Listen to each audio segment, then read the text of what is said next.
Okay, members, welcome back. So I'm just going to ask the clerk to read in onto the record what we decided during the closed session, please. Thank you.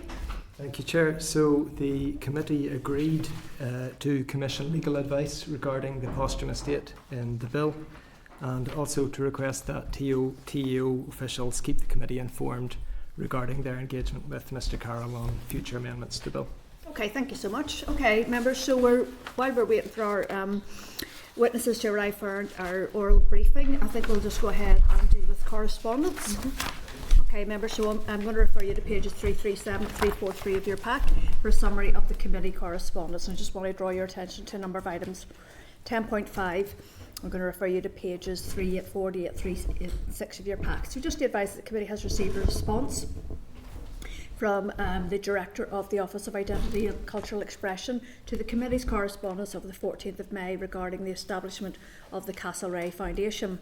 So just to advise that Dr Katie Radford wrote to the Northern Ireland Office Permanent Secretary on the 29th of December 2025 seeking a conversation that would enable the commencement of her work, including that of the formation of the Castlereagh Foundation. A TO official informed Dr Radford at a board meeting last week that there have been discussions with NIO about the commencement for the next stage of the powers being enacted. However, they have not been given any further information about the dates, attendees, agenda, nor contents of these meetings. So just to remind that the committee also wrote to the Secretary of State on the 18th of May this year in relation to this matter, and we are awaiting a reply. So I'm going to seek your agreement to note this item and agree to the Department to request an update on discussions between NIO and the Executive Office regarding the Castlereagh Foundation, and to highlight the need to continue to press the NIO to progress the commencement of the necessary legislation to enable the Office to carry out its functions in full.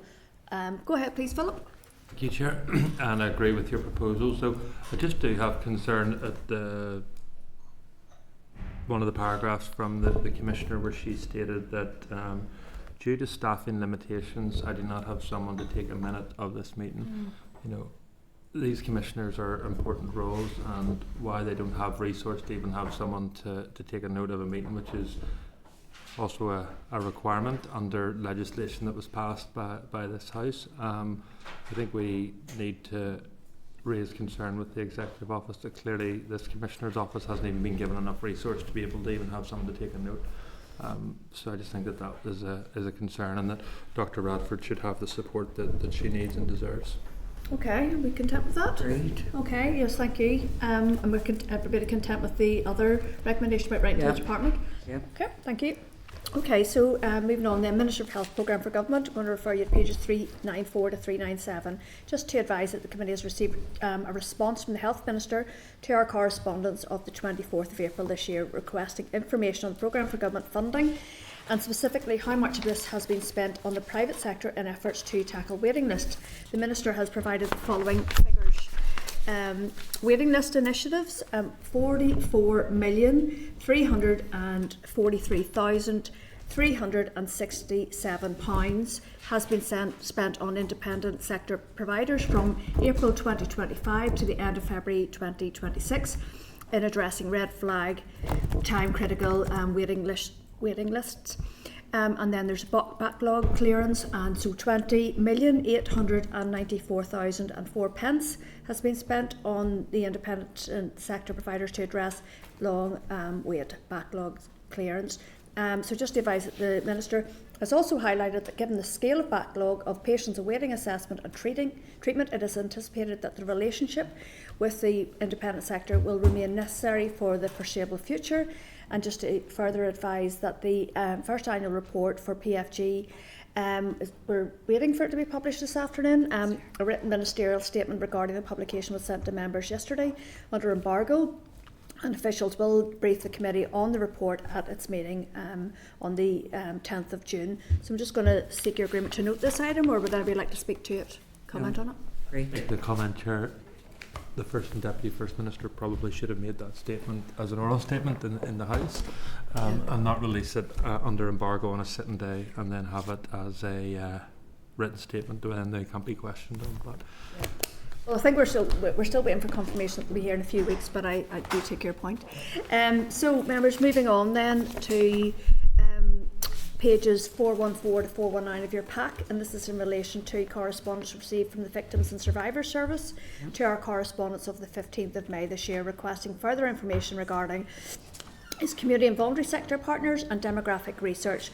VSS has indicated that one partner organisation funded by themselves had recent engagement with the Charity Commission, CCNI, in response to issues of concern which were raised with CCNI, and they have provided VSS with communication issued from CCNI to the trustees, which outlines that having assessed all relevant information, and CCNI decided to issue self-regulatory guidance. So just to advise that in relation to demographics, whilst its remit for formal research in relation to victims and survivors rests with the Commissioner, VSS regularly capture and monitor data across all areas of its service. Specifically on demographics, VSS routinely records data relating to age, gender, postcode and circumstances, and some of this data is set out in Annex A of the correspondence. So I'm going to seek your agreement to note this item.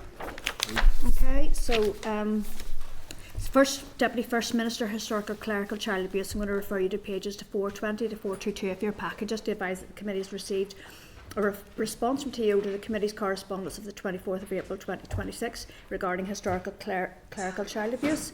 On the 30th of April, junior ministers held an online meeting with 7 members of the HCCI reference group, 6 victims and survivors plus Amnesty International. In the meeting, junior ministers spoke of TO's intentions to move forward with a programme of work to improve safeguarding and also to develop bespoke support services for victims and survivors of clerical abuse.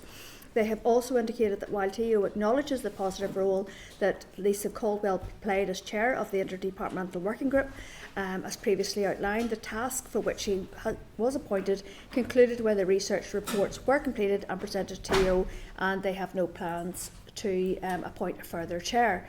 So just to remind that the committee wrote to the First and Deputy First Ministers on the 21st of May 2026 requesting a meeting is arranged in the coming weeks to discuss the TO research and recommendations with ICAS, and members also wrote the department on 21st of May 2026 to request that HCCA is included as a topic for discussion when ministers come before the committee, hopefully on the 1st of July. I'm just going to seek your agreement to note this item. Great. Okay, Timothy, did you want in on this item? Yeah, if possible, Chair. I've raised a number of times about the absence of any pathway for somebody to report spiritual abuse. I've wrote to the First and Deputy First Minister a number of times on different issues regarding historical abuse. I would like some sort of guidance of how we can put this as an action to ensure that if there is somewhere that somebody can report spiritual abuse, that's laid out as a pathway. We're always reactive and we're looking at things that's happened 10, 15, 20, 30, 40 years ago, 50 years ago, whereas I believe this is something that is happening in our present day. When there's a number of victims were in front of us, this was a topic that was raised, and I believe we haven't got to a conclusion yet. We've contacted the Charities Commission, no joy there. We need to identify that if somebody has concerns about spiritual abuse, where they can go and get them concerns aired and raised at.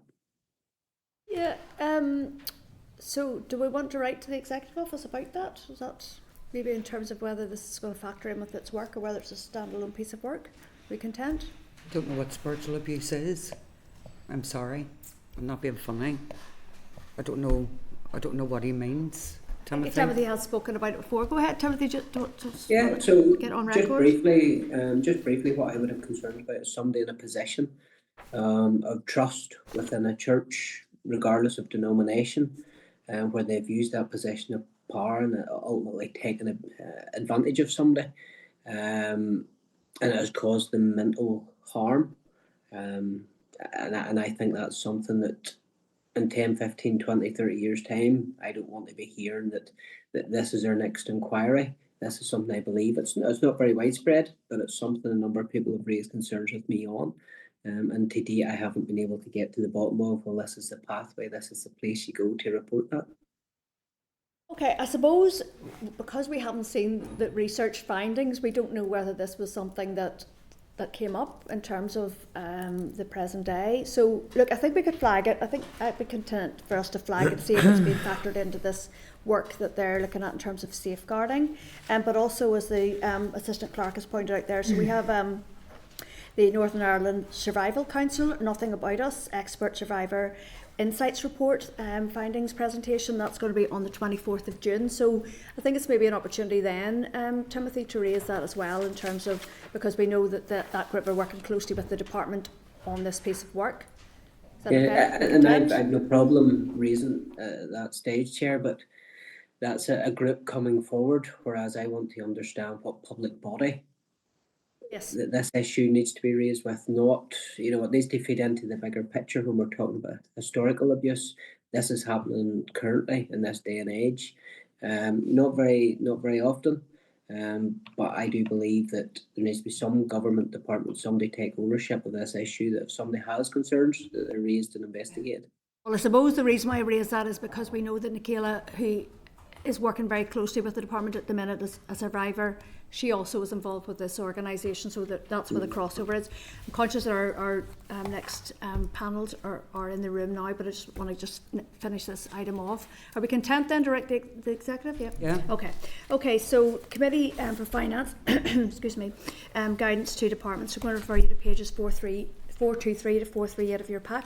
Just to advise that the committee has received correspondence from the Committee for Finance regarding guidance to departments in absence of a budget for 2026-27. This includes a spreadsheet setting out the contingency planning envelopes for each department and detail of the approach taken in determining the envelope for each department.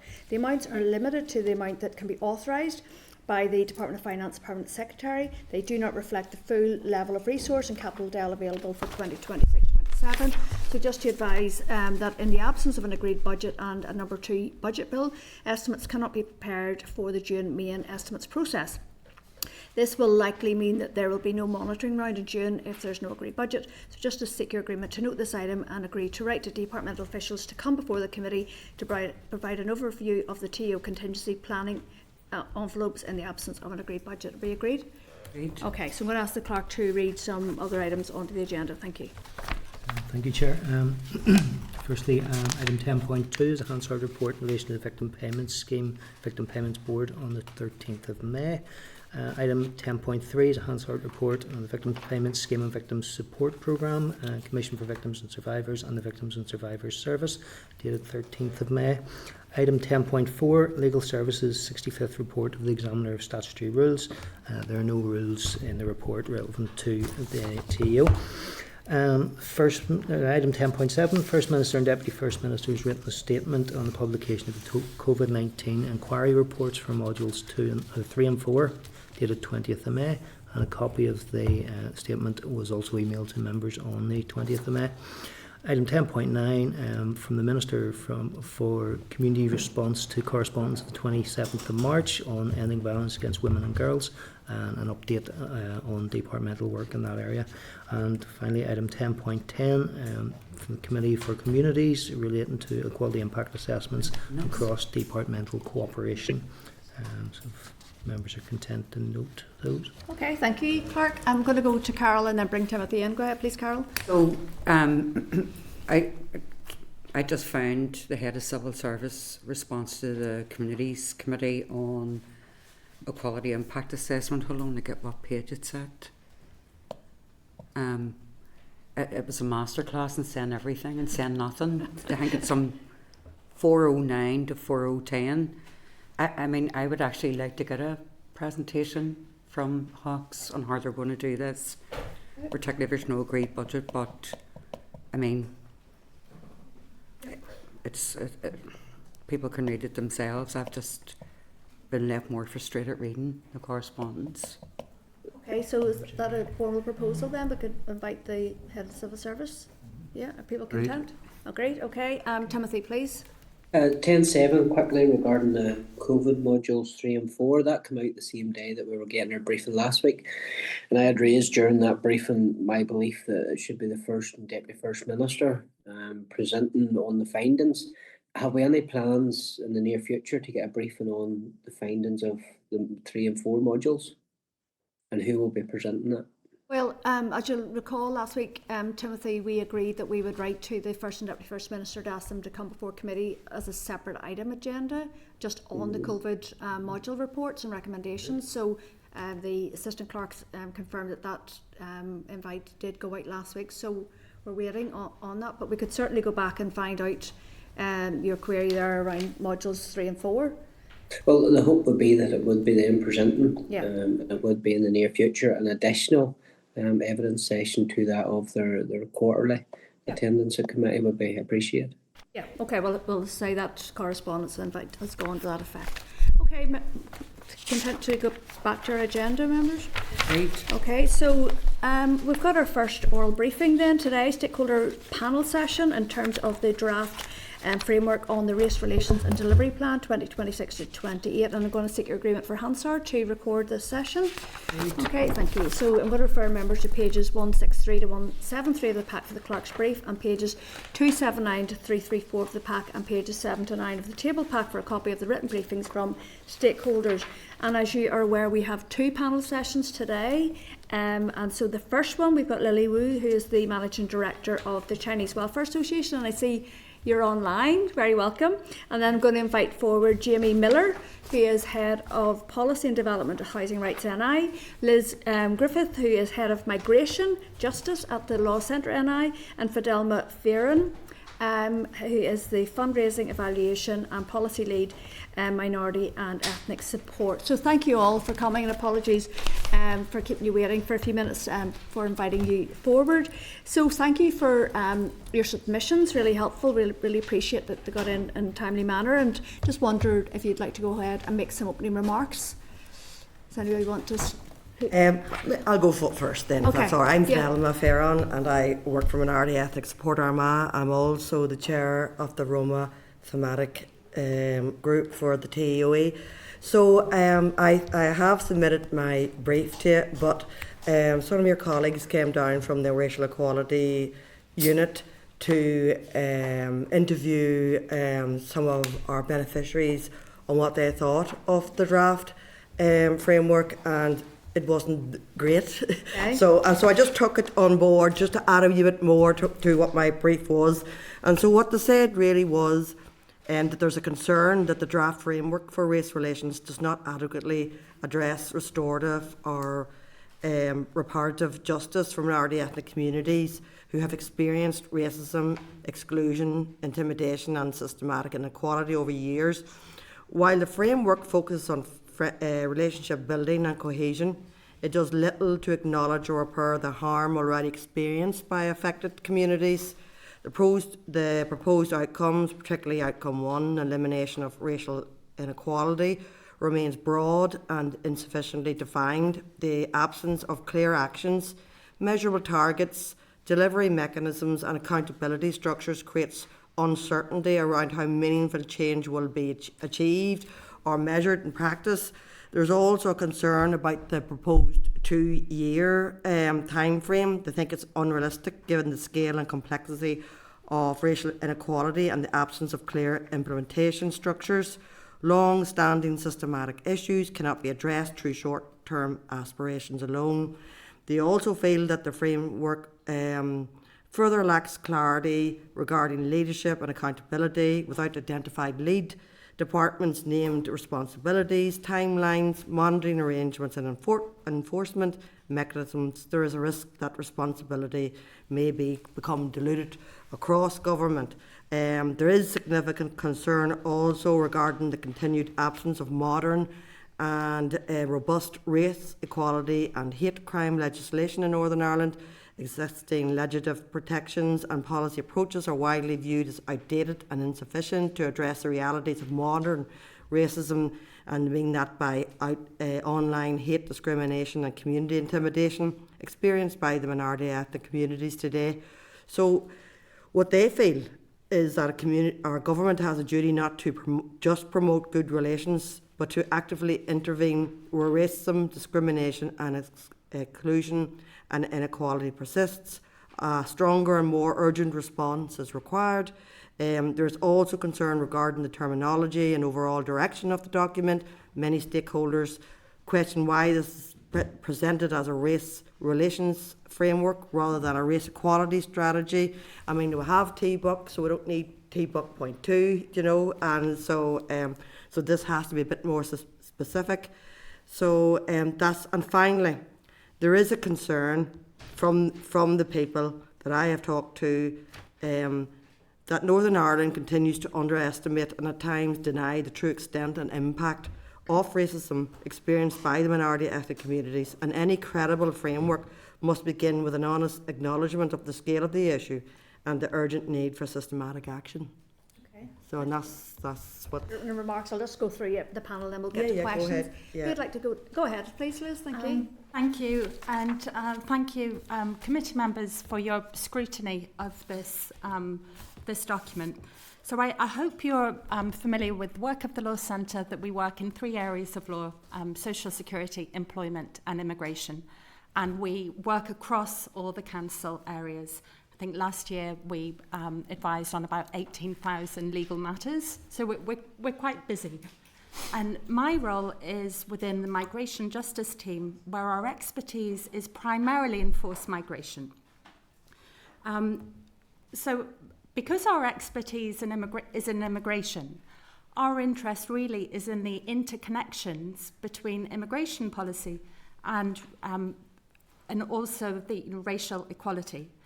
There are organisations that are much better placed to talk to you about the impact of racism and racial inequality, and I'm glad that many of them are here today. I hope you've seen the briefing paper that I've shared. I'm happy to expand on any of the points here, but right now, in my 5 minutes, I'd like to focus on our kind of overriding concerns.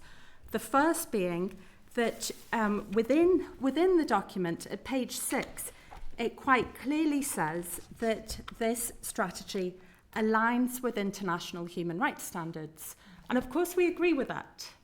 And yet, then, we were surprised that this document is about race relations rather than about racial equality. As my colleague Fidelma pointed out, the concept of racial equality has a meaning in international law, a really clear meaning. It puts precise legal obligations on states, on government departments, sometimes on employers even, and in contrast, the term race relations doesn't bring that same clarity.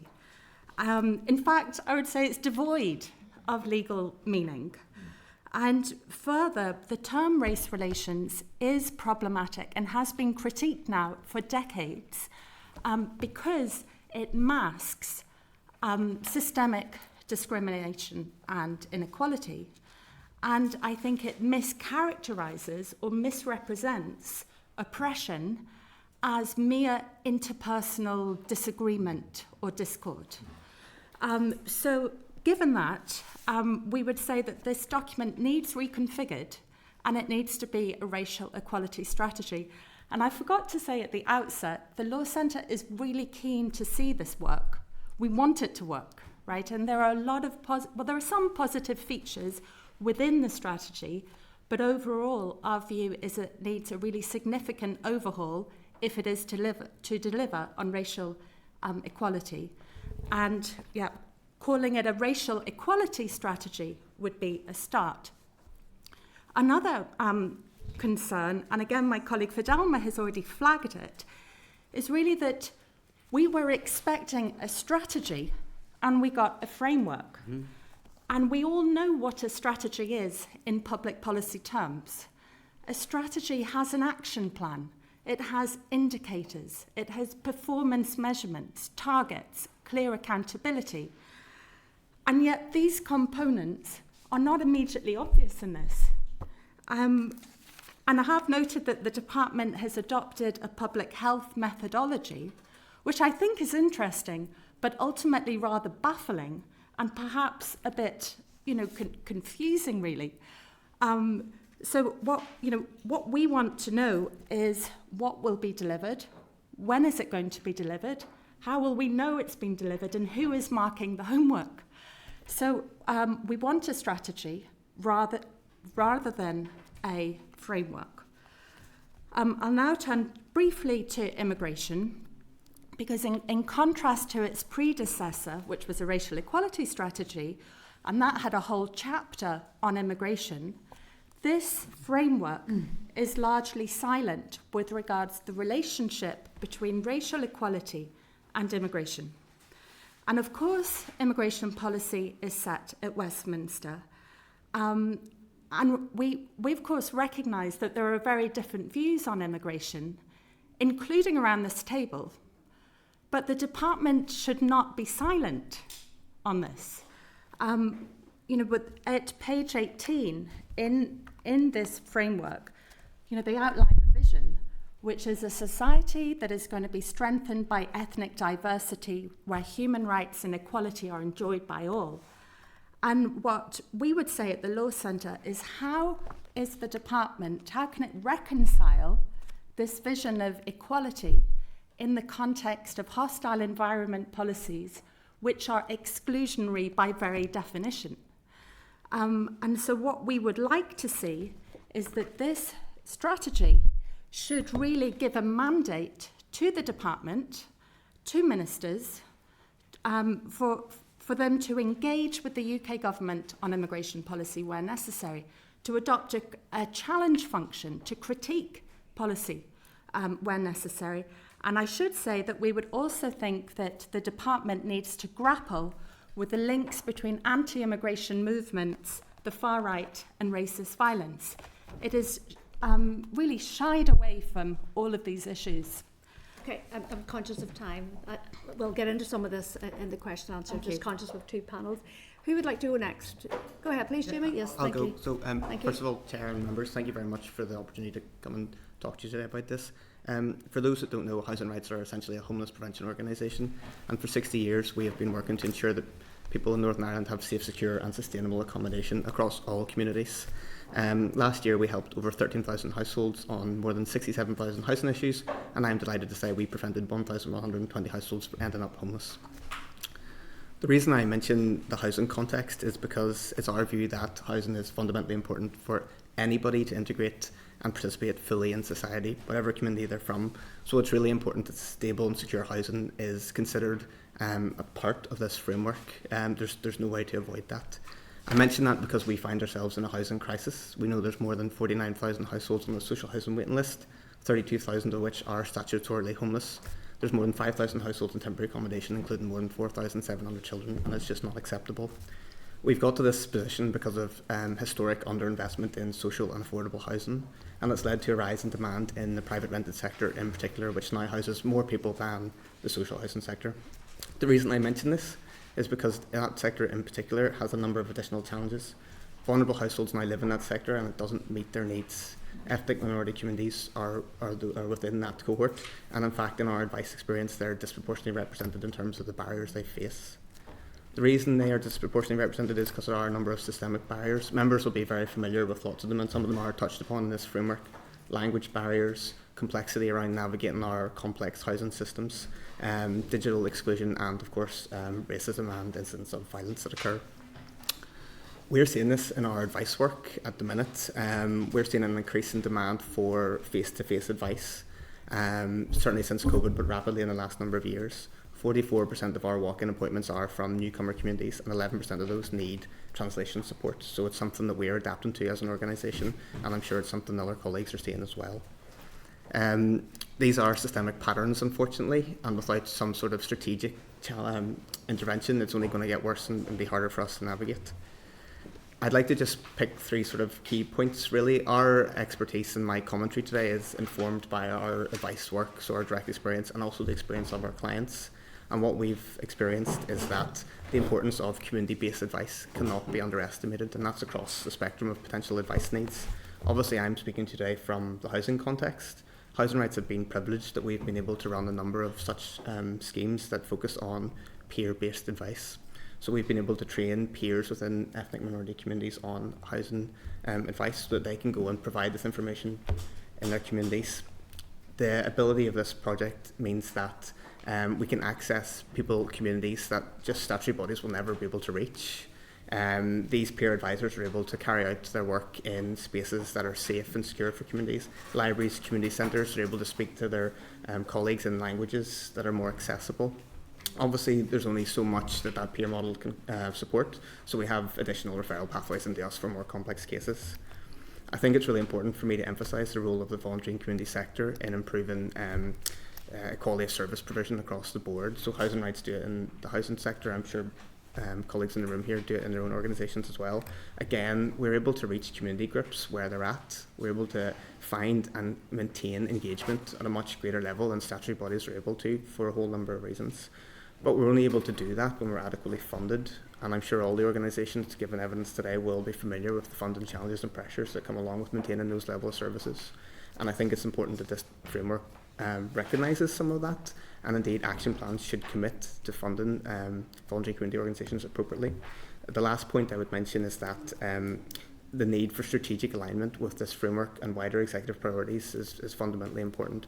Now, I'm coming to you from the housing context. I think that this document needs to mesh with the Housing Executive's next homelessness strategy. I also think there's a huge overlap with the anti-poverty strategy based on the work that we see. If there's not an alignment between these documents, we risk gaps emerging, and either strategy that I referenced could potentially fall down on the back of that. So, Okay, thank you, Jimmy. Lily, do you want to go ahead and make some opening remarks, please? Oh, you're on mute, Lily. We need to allow it. Mute. That's Can you now. hear me? Yes, thank you. Go ahead. Thank you. So, good afternoon, so the chair and the committee members, and I thank you for providing this opportunity for us. So, for the evidence of the draft framework, and so my name is Lily Wu, and I am the managing director of the Chinese Welfare Association. So, so for many years, so our organization has been supported the Chinese community and worked alongside the wide minority ethnic communities across the NI through advice services and community development programs and cultural engagement and well-being support. So through our direct work and individuals and families, so we continue to see the significant the racial inequality affecting the minority ethnic communities across many areas of our daily life, and including the access to the public services and the mental health support, and also about the employment opportunities and participation in civic and public life. Also, I want to mention that according to the Census 2021 data published by the Northern Ireland Statistics and Research Agency, NISR, so 75,600 people in NI identified as belonging to the minority ethnic groups, representing approximate 3.4% of the population. And the Chinese community remains one of the largest minority ethnic in NI, and with approximate 9,495 so people identify as Chinese. So as the NI become increasing diversity and essential the public policy and the public service involvement involved to meet the needs of all the communities in a fair and inclusive and equitable way. So so the progress has made we can in the recent years. So if racism and discrimination and social isolation and language barriers and even the underrepresented of the remain persistent challenges for many individuals and families. But we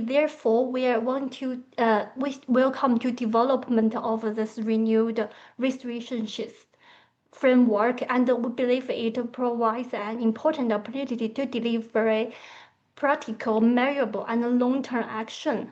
So the one key issue we wish to highlight is racism, already mentioned, and hate crime. So according to the latest statistics, published the PSNI and NISR, race hate incidents and crimes in NI have reached the highest level recorded since the monitoring began in 2004 and 2005 period, and in the 12 months to March 2026, police have been recorded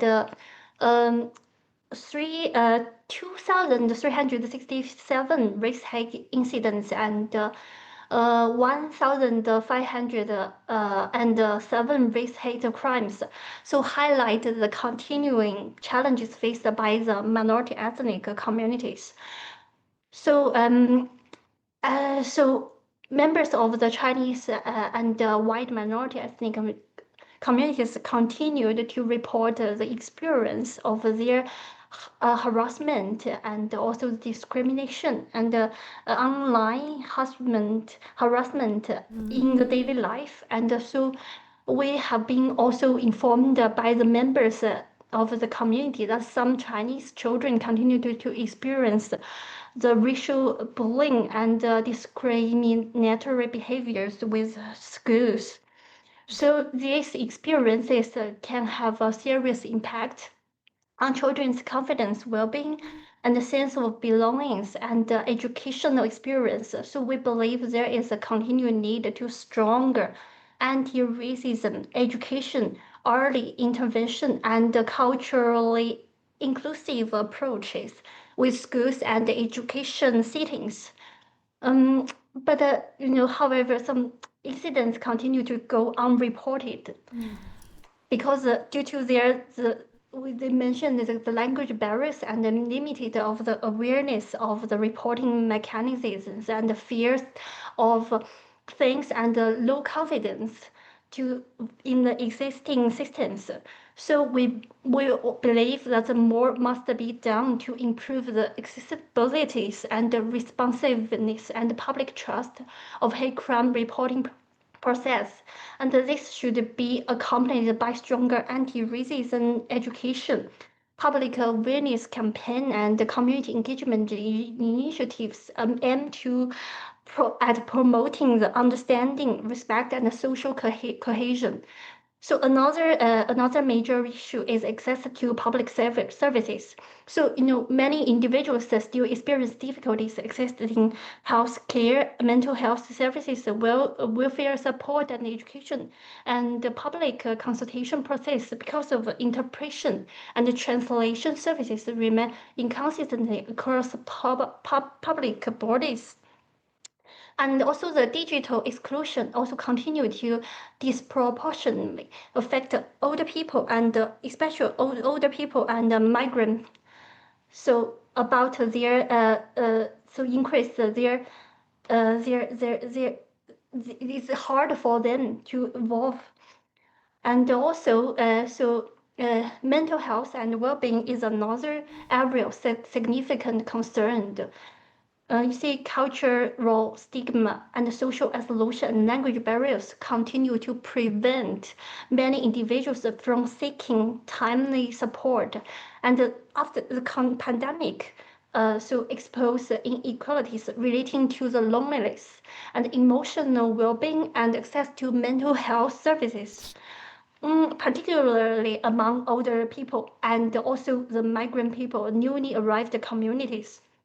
Lily, sorry, I'm going to stop you there because what we need to do is have a Q&A session where we can actually drill down to the purpose of our session today, and that's really about how we respond to the department about that. So thank you for going over a lot of the core issues. Thank you. And again, thank you to you all for bringing your panel. So if you don't mind, we'll go to the questions and that will help us draw out some of this stuff.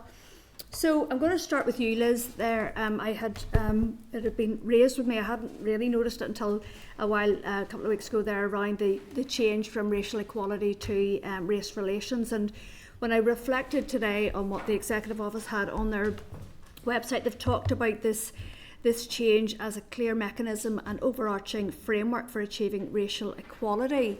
And some of the narration around this issue, especially in relation to the ever diverse population in Northern Ireland, the Good Relations Strategy, TPOC, that you talked about. So in some ways, you can see some of their thinking as to why they're thinking actually we should be addressing good relations in all its forms through something like this. But do you want to drill down a wee bit more around why you feel that this is the wrong approach? Yep, my sense, Chair, is that it's perhaps trying to do too much, perhaps trying to appease to lots of different views.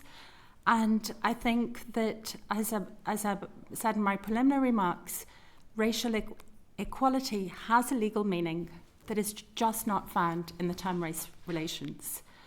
And so, you know, as Fidelma said, you know, there are other strategies, TBUC being one of them, where you can look at, you know, some of these broader sort of community cohesion issues.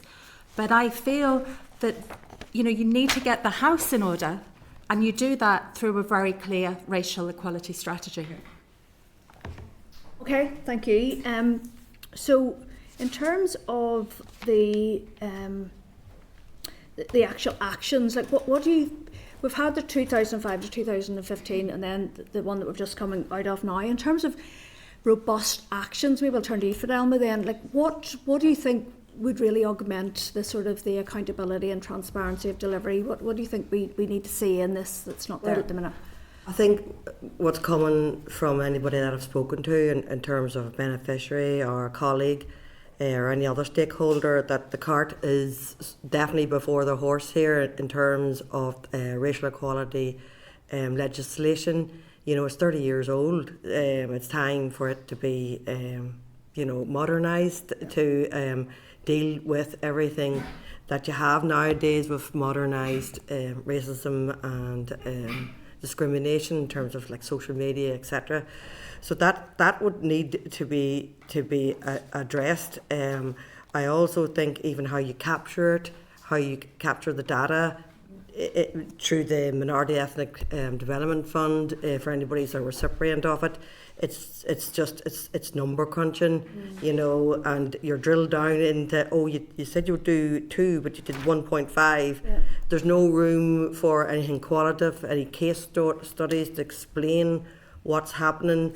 I mean, like one case could take maybe 2 months to deal with, you know, and none of that's captured, you know, in that. And as I say, you know,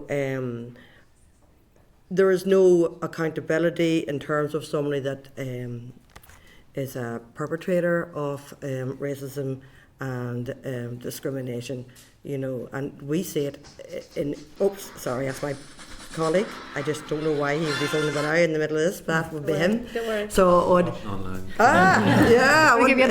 but what I'm trying to say is right across public health, going into the GP, like the Northern Ireland Public Ombudsman has come out to say that, you know, it's inadequate how even getting an appointment in the GP, there's no translation services, you know, and a person that comes in and English isn't their first language, they have a right to an interpreter.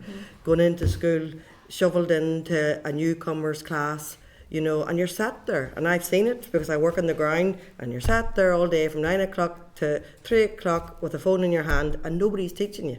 So what are the outcomes for these kids, and where is their potential being met?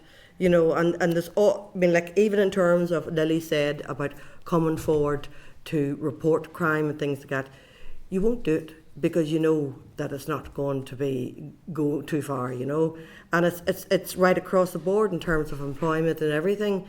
0-hour contracts, no rights, or you know, so this has to be dealt with, you know, and by stringent means, not by glossy words and aspirations. You know, there has to be some sort of accountability and somebody, because we don't know who do we go to say, here, this isn't right, you know, like this is not sorted out, we such and such down the road, this happened to them. There's nobody to challenge over these things. Okay, thank you. Okay, so Lily, I'm going to come to you. So when I read your report, so I've worked in South Belfast for 28 years, and I, like a lot of what you said, it paints a picture of what was happening 10, 20, 30 years ago now. And so what do you think was missing in the last two strategies, the two 10-year strategies, that should be in this one to address those fundamental issues and barriers and discrimination that the people that you work with and the organisations that work through the Chinese Welfare Association are facing? Any specifics that you think was missing before that should be in this, in terms of actions or programmes or projects? So for the actions and so I think it's the most I have a lot going to say, but I think it's like for the ethnic minority and for the it's like also I have to mention about our funding and also it's if we can address it's a long term action, and I think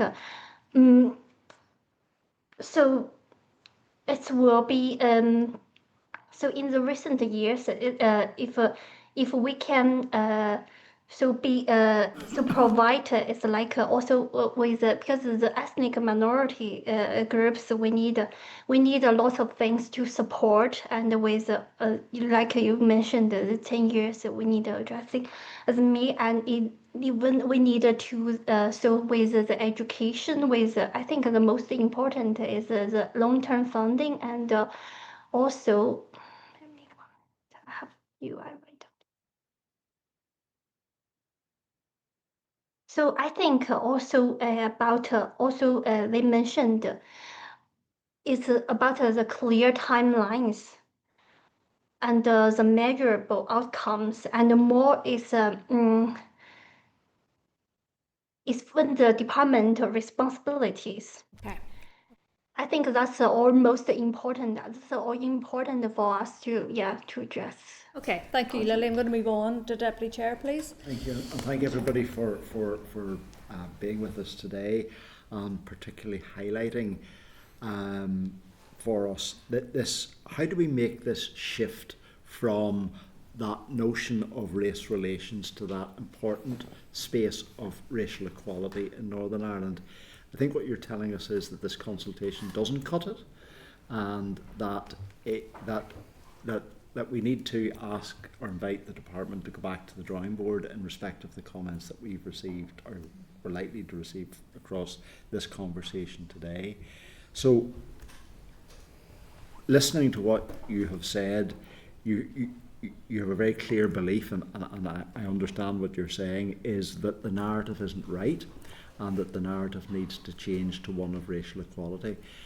And that's not just a shift in terms of the need to modernise our legislation and to bring it up to date and to do that, but it's all of those other things that we do around that, about changing our language, about changing our attitudes, and how are you saying to us that this framework will not deliver that, and that we need to go back to the drawing board and look at it again? In a nutshell, yes. I in my final thoughts on my briefing, we're always talking to the beneficiaries, to ethnic minority people, about how they don't want to be, how they shouldn't be discriminated against. And yes, like, lived experience is essential, but it's not enough. And racial equality or inequality and discrimination is everybody's issue, and it comes from the top right down to the bottom. It's how our leaders, we look to them to lead, and to be responsible about what they say about different things, not to highlight or pour petrol on certain situations. And it comes right down into the classroom, and it comes right down into around the dinner table, and it's an issue for everybody, not just for ethnic minority people. So what you're saying is that effectively today is an invitation to our leaders to revisit this. Please, and yes. to recognise that internationally the world has moved on a long time ago, and that Northern Ireland is now again in a position of playing catch up when it comes to all of these things, and that leadership comes from the top. So this is a respectful request that those that are leading this is coming from the Office of the First and Deputy First Minister, that if they're leading it, they've got to get it right. Well, this is it. And the thing is, like Northern Ireland, you know, we are, like, how would you call it? We should be at the top of our game when it comes to peace building and things like that, given everything that we've been through, you know, and since the Good Friday Agreement even, it seems to be green and orange. There needs to be room at the table for ethnic minority people, for this is a new Northern Ireland, you know, and I think that we just have to change our whole perception of what Northern Ireland is, you know, and make room around the table for our ethnic minority neighbours and friends, and move forward. There's no other way. And that has to be making that room in terms of equality, Yes. rather than relations. Absolutely, yes. Chair, And thank if you. if I might add, Yeah, please. Deputy Chair, the need for legislation, because it's alluded to in the framework document, but then when I looked at the delivery plan, Not there. it's not there. And the legislation, you know, the Equality Commission, you know, has reported repeatedly that we have fallen behind significantly. We've fallen behind GB, Ireland, countries around the world. And, you know, the Law Centre acknowledges that legislation alone is not sufficient to address, you know, hatred, prejudice. But it is a building block. It's a non-negotiable starting point, and it's not committed to in the delivery plan. And I wonder, is it an omission? Because it needs to be, you know, right in there as a priority. Okay.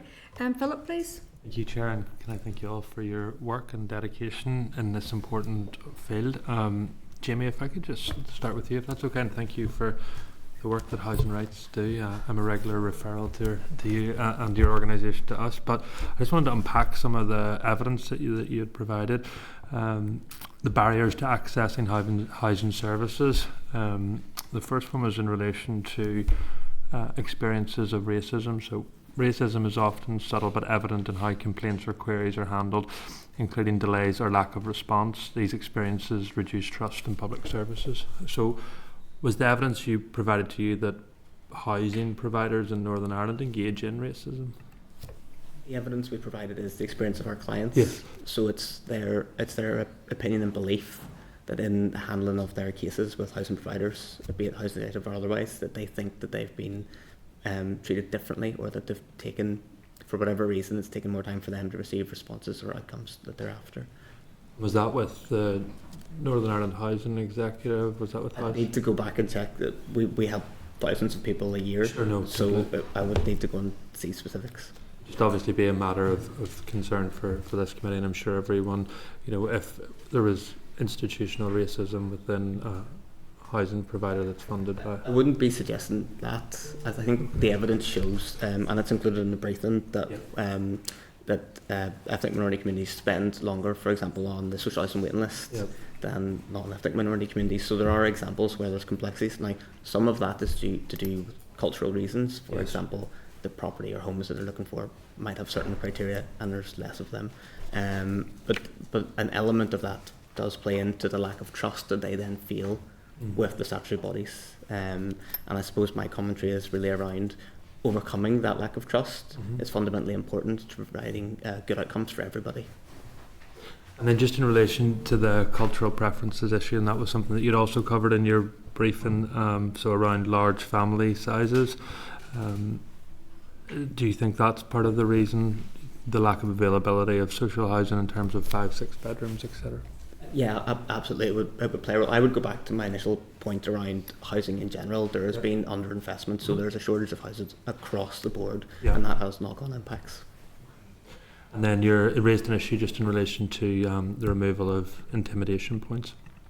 So is it the view of your organisation that they should be reinstated? It would be more nuanced than that. Okay. It's complex. Mhm. We welcomed changes to the intimidation points when they were brought forward, but our commentary would be that the complete removal without alternatives does pose a level of risk, Yes. especially for households or individuals who have been victims of hate crime, for example. Yeah. But it's also for all violence and intimidation. Again, when it was announced, Housing Rights welcomed the reform Yes. of it. We just think additional work was needed to Okay. safeguard some of the impacts of the change. And then Liz, if that's okay, you had just highlighted some concern about missing commentary on immigration policy. So you just said TEO must not ignore this. It must instead grapple with how it can pursue its policies of inclusion within the context of UK hostile environment policies, which are exclusionary by design and which have broad consequences for individuals and for the wider UK society. So I was wondering if you could unpack the hostile environment policies. Yep, thank you for the question. So there's a lot, many examples of the hostile environment policy, and one of them would be, for example, the no recourse to public funds policy, which applies to most migrants who are here with a temporary visa are unable to access mainstream social security benefits such as universal credit. And this, it's designed really to target migrants, but in actual fact we see British and Irish children whose parent is a migrant, they're also being impacted by a policy that was designed not to target them. And so that's the sort of example that I think there should be scope in this strategy for the department to stand up and critique that. And also because UK government policy on immigration is having consequences that are being felt here and costs that are being felt here. There are so many, the voluntary and community sector, the churches in particular, the Islamic Centre, they play a key role in supporting destitute migrants. Why? It's because of UK immigration policy. And that needs critiqued, and I would propose that there's a scope for the department to do that critiquing where it's felt here locally. In terms of the choice of word hostile, I'm just wondering what was the rationale for the choice of the word hostile? Yep, so I'm referring to kind of a whole raft of policies which is kind of referred to as hostile environment policies, which have been in place now for about 10-15 years or so. And that's not the terminology that the government used. No, correct. But yes, so they would use the terminology compliant. Correct. So that's why I was just wondering why you chose the word hostile. Yep. And as within our organisation, we're guided by international human rights standards, which have been the treaty bodies have been very critical of UK government compliance policies. So that's how we align ourselves. But I think the point is that a lot of immigration policy does have an effect here. It is, it has a cost here. It brings a cost to the health service, to first responders, and there needs to be a role for the Executive Office to be able to push back on some of these issues where the effects are felt locally. I hope I've addressed you have answered it. It's just, I think it's a particular choice of word that some people may agree with and some people may not agree with. I outright condemn any racism, any intimidation of anyone, but I also represent people who would be of the view that immigration policy in the United Kingdom is already too lax, and that for it to be described as hostile, I don't think that they would concur with that. And that's just on my final point, was just on point 11, where you said, sadly, TEO must also acknowledge the overlap between racist violence and anti-immigration movements. Just wondering if you could maybe unpack that one for me too. Yep, and I believe you're going to be hearing a little more on that from the second panel. Yeah. But there is an overlap between racist violence and the anti-immigration movements, and indeed, sadly, there is an element of paramilitarism, which was identified in December by the Independent Reporting Commission. And so, you know, I'm not suggesting right now we're going to find an answer to that satisfies us all. I suppose my point is that there needs to be scope to address some of these issues, to have conversations about these issues. And, you know, a place for that is in this strategy. I feel shying away from it doesn't assist any of us. Yeah. You don't think that that's a bit of a sweeping statement to say anti-immigration movement overlaps with racist violence? I think there are overlaps. Yeah. I But think not there are complete overlaps. overlap. So I just wouldn't want anyone thinking, as I say at the start, racist violence completely wrong. Any form of racism completely wrong. Yep. But also, there are people who have particular views in relation to immigration who, at the same time, condemn without hesitation or without fear, intimidation, Yes. violence of all. Yes. So I just wouldn't want it to be picked up that there's a direct correlation between all of those who may have particular views in relation to immigration here in Northern Ireland and also racist violence. Yes, and I've no difficulty to agree with that. But as I said, shying away doesn't assist any of us. Thank you, Chair. Okay, thank you. Deborah, please. Yeah, I just want to actually follow on from a colleague there on that point, and it ties in with the fact of race relations versus the racial equality element. You know, I think we have to be realistic. There are racial tensions within Northern Ireland, and relations are probably not great in communities right now, and so surely that should be at the heart of any documentation that's coming out from the executive in relation to resolving some of those racial relationships that are going on, in terms of, and I'm not saying that you can't do both. Yeah. So would you not agree on that the racial relations issue and the equality issue can sit side by side rather than it being either or? Yeah, and I don't see it as an either or. I think my point was that, framing this as a racial equality issue that places legislative reform at its heart, that think, other aspects, very important aspects, such as community cohesion, will flow from that. But that's, what the focus on racial equality is key. Yeah, the reason why I sort of frame it in that context is because, there are people, like Philip has said, people who have views in relation to immigration, who would condemn outrightly the violence that goes on, but may actually see the equality issue, rather than, building up relations. Do you know what I'm saying in relation to that? I think, community cohesion is a two-way thing, between all players, that have to come together to try and find a way to move through this. I mean, like we've done it before in Northern Ireland.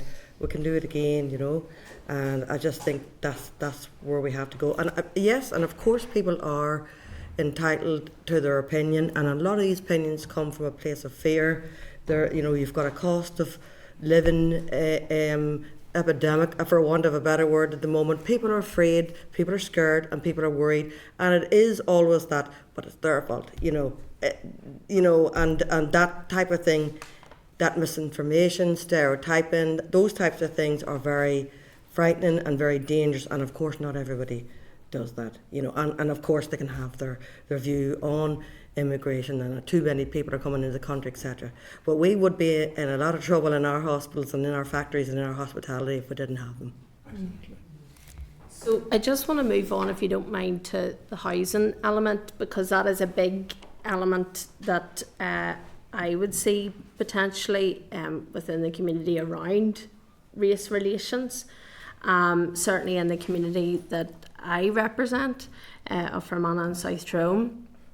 Something that just wasn't covered, Jamie, if you don't mind, in your correspondence to the committee was around houses of multiple occupancy. I was just wondering if you could touch on that, whether Housing Rights have had any engagements surrounding that, and whether this has been flagged up as an issue from some of the people that would get in touch with Housing Rights. Could you give me a bit more detail on So what you mean? for example, you know, the quality, I suppose, of housing, the I suppose the legality surrounding some of the houses of multiple occupancy, and perhaps the fact that landlords are profiteering in relation to people's desperation around this. I mean, I'm just looking at the figures here that you have provided to the committee.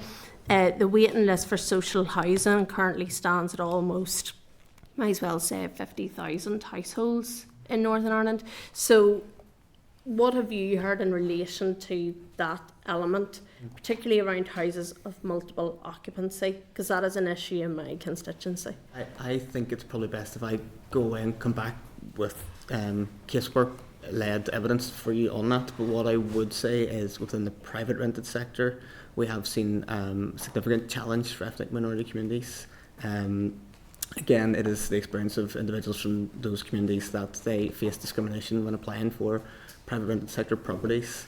That market's already incredibly congested for everybody. On average, it's 100 applications for a single private rented sector property, so it's a very tight market as is. There has been examples where if someone is able to secure a private rented sector property, due to need, it will be unfit for purpose, so there might be more people living in the property than there should be. This is reflective of the desperation in the housing system in Northern Ireland as a whole. I can come back to you with more detail on HMOs. Yeah, no, that would be great. It's just, there is anger, I have to be honest, in communities around houses of multiple occupancy. It normally falls in relation to, you know, race elements. That's why there's anger there. And, you know, if we're going to look at true inclusion within society, housing has to be right as well. So that's why I raise it in that context. So if you could come back to me on that, that would be great. Thank you. I'm no expert when it comes to housing, but I'm thinking like housing of multiple occupancy are really for people who are asylum seekers, seeking refugee, and it's just, as you know, it's not a devolved matter. And so for Stormont, they are sort of stuck in what they can do as well. You know, in that I find that they are unacceptable, you know, in terms of human rights, and they're dangerous. Like, we've only seen what's happened in Dublin, where houses have been deliberately put on fire and things like that, with children inside them and things like that. So there's a lot of work to be done, you know. So it's not ideal at all. So, but you know, in terms of, you know, I do think that the Home Office needs to take a bigger responsibility in this. And if I may, there's an example right there of what I mentioned is kind of the butting together here of immigration policy and racial inequality, because in a housing context, it doesn't really affect your council area because there are tiny numbers of asylum seekers in the Fermanagh area. But more broadly, asylum seekers living in Northern Ireland are living in accommodation that is provided by a company called Mears. Mears is a profit-making private company paid for by government money, and they're procuring accommodation, the cheapest accommodation available, perhaps in working class areas. So the Mears is competing with the housing executive and you know, private rental, etc. And it's an example of where we need there to be scope in this strategy for the department and officials to query the Home Office on this kind of policy, because it's having an impact that's being felt here. Okay, thank you. Thanks. Okay, thank you. So I'm going to Carol, please.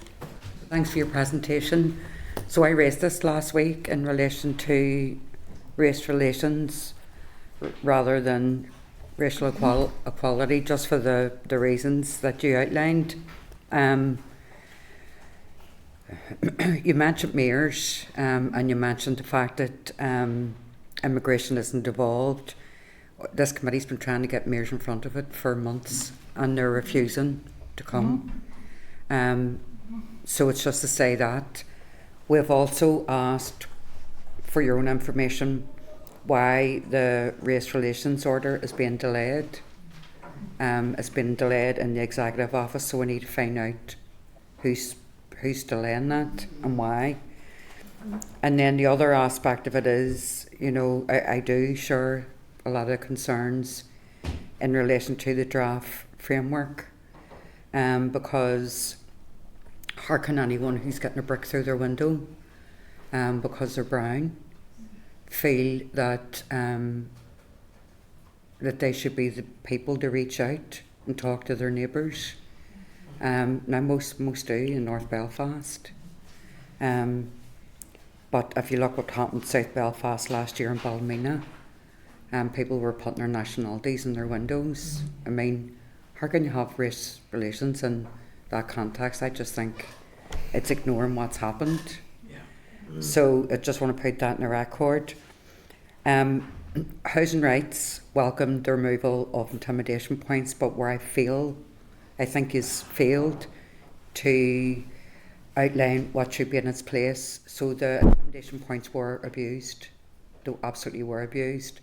But I think too many people are punching down. Intimidation points need to be for people who experience violence, domestic violence, homophobia, sectarianism and racism, and it needs to be verified by the police.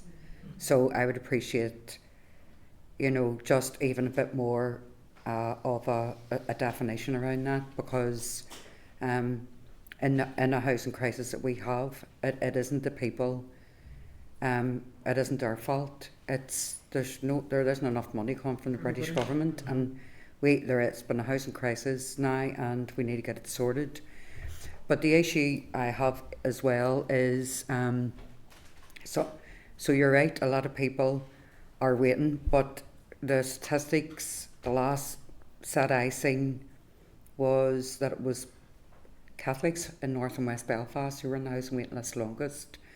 I don't want to set one group against another. All I'm saying is people who have been denied equality for decades are going to wait longer, and that's if you're white or brown. So what have you had any meetings with even communities, Department for Communities around? I appreciate this about this strategy, and it is it's not even a strategy, sorry, it's a framework. It's out for consultation. I've no doubt you'll put in a robust response. But in terms of how it relates to other departments, what would the ask be, apart from changing the name and making it legally binding? What would it be in terms of housing? There's probably a very detailed response to put in back to you on that, and I don't think we'd really have time on it. I think it would... No, not today, God, no, absolutely not. I think, look, I would go back and say that this does need to be situated within the context, and we need to... There's commitments in the housing supply strategy that Northern Ireland isn't meeting. For the last 10 years, we haven't been building the houses that we have been building. There needs to be a reaffirming of those commitments, first and foremost, and actual progress to hit those targets. That's the starting point for addressing all the problems within the housing sector. And I think that this strategy should top and tail with that. I really do. Okay. And you're putting that submission in this strategy, or this framework? We're working on our submission. Brilliant. Thank you. My last question is in relation to chopping and changing it. What you've outlined some of the things that should be in it, but putting it into a legal context in terms of a racial equality strategy. What else? You know, just I'm not asking for a whole pile of detail. I'm just asking in terms of legally, where are the big gaps? Well. Thank you for the question. And I mean, it might sound like we're being a bit pedantic here, but you know, is this delivery plan an action plan? And the independent reviewer of the last iteration of the racial equality strategy, Sabi Azazai from the Scottish Refugee Council, he said that the last strategy was undermined by the lack of clear action plan. And my worry is we're just sleepwalking into the same problem. In actual fact, the last strategy was actually was clearer, was tighter in terms of at least they set out what the measurements might be. We don't have that here. So it needs to be governed by Section 75 very clearly. And tightened. And tightened, okay.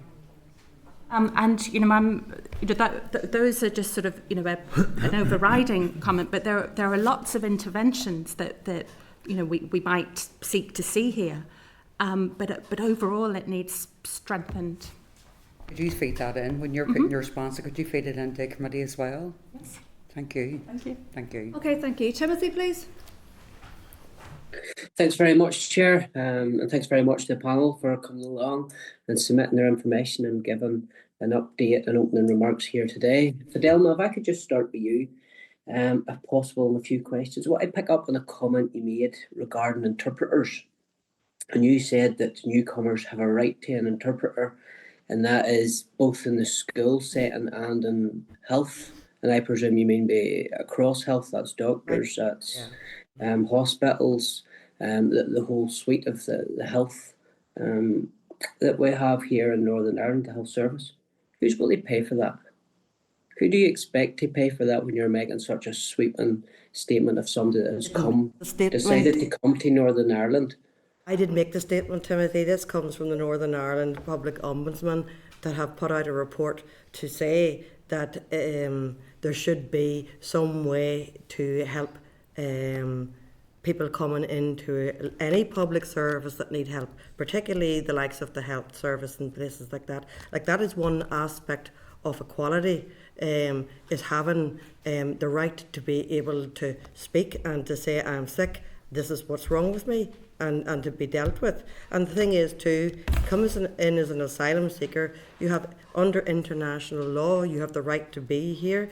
You get refugee status, you have the right to be here. You become a EU settled status individual, you have the right to be here, and you're paying your tax, your national insurance, just like everybody else. So you have the right to get the same services, and that's how they pay for the services. So a refugee, what war-torn country borders Northern Ireland or the UK?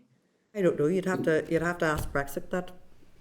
Brexit, but Yeah. surely refugee status. If you're applying, if you're a refugee, a political refugee, And you're again, fleeing a war-torn country, and you have to Timothy. you have to take settlement in the first. no, that's a state question country you for come to. the Home Office. Really, not a question for me.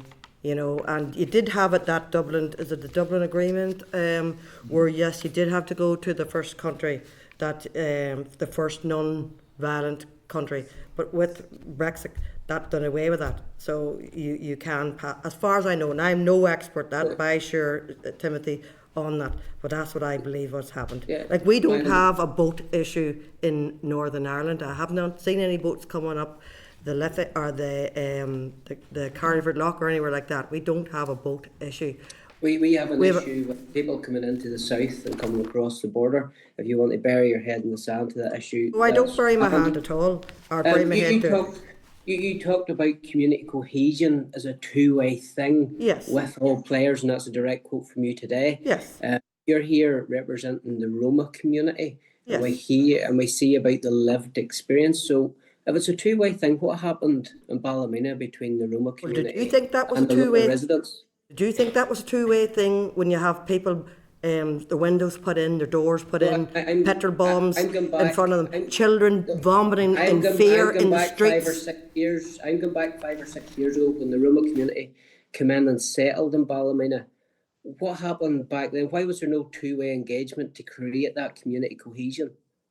Well, I work in Armagh, and we do have that. I cannot answer for Ballymena, but I would say perhaps, I could only say that perhaps these people, when I started working with the Roma community in Armagh, they were in desperate need, and they had absolutely nothing at the start of COVID. All the public services that were available closed up shop, so they did, and so they had nobody. We had to keep our doors open and bring the Roma in to help them. So, but I can only go for what we do in Armagh, and we do have community cohesion, and we do have a two-way street where our local community, our Roma community, and every other community. That's why we've changed our name from Irish Traveller Support Group to Armagh Roma Traveller Support, and then to Minority Ethnic Support. We have a new Northern Ireland and a new cultural landscape, and we're there to help all of these people, and that includes the local community. I'm glad that's your experience in Armagh. That certainly wasn't. Well, the I worked very experience hard to make at that our Ballymena, experience. Sorry, where for a number of Timothy, years, community- Timothy, please. Yes, it's Fidelma, hard to hear Jeff, yes, you're online no. there, so apologies for that. Fidelma, could you just let Timothy speak and then let you in, and then we're going to move on because we have another All right. panel. Thank you. Okay. Finish what you've got to say, Timothy, and then we'll let Fidelma back in. Go ahead. I trust Chair Alden the entirety of my time that other people got. So in Ballymena, we have, your evidence sets out the lived experience and community impact. And I want to just read this out. So as there is growing concern that minority ethnic communities are increasingly drawn into political narratives and public debate in ways that can be harmful. In some cases, communities become subject to misinformation, scapegoating, fear-mongering, and political gaslighting, particularly during periods of heightened tension, diverting away from the real issues at hand. So, Fidelma, what are the real issues at hand? Because I could tell you what the lived experience is of people in Ballymena that led to the trouble last year. And I'm against trouble, and that was wrong. I condemn it wholeheartedly. But there has to be a realisation where there's a community comes into an area that doesn't want to integrate, coming into a working class area. Tensions are allowed to fester. Demographics change overnight. And I would like to ask you, immigration without assimilation is an invasion. Do you class that as a racist comment? Oh, I think we're getting way off. Assimilation. I'll give the last line to you, Fidelma, and then I'm going to close this session. Disgusting of a word is assimilation. Everybody has a right to belong.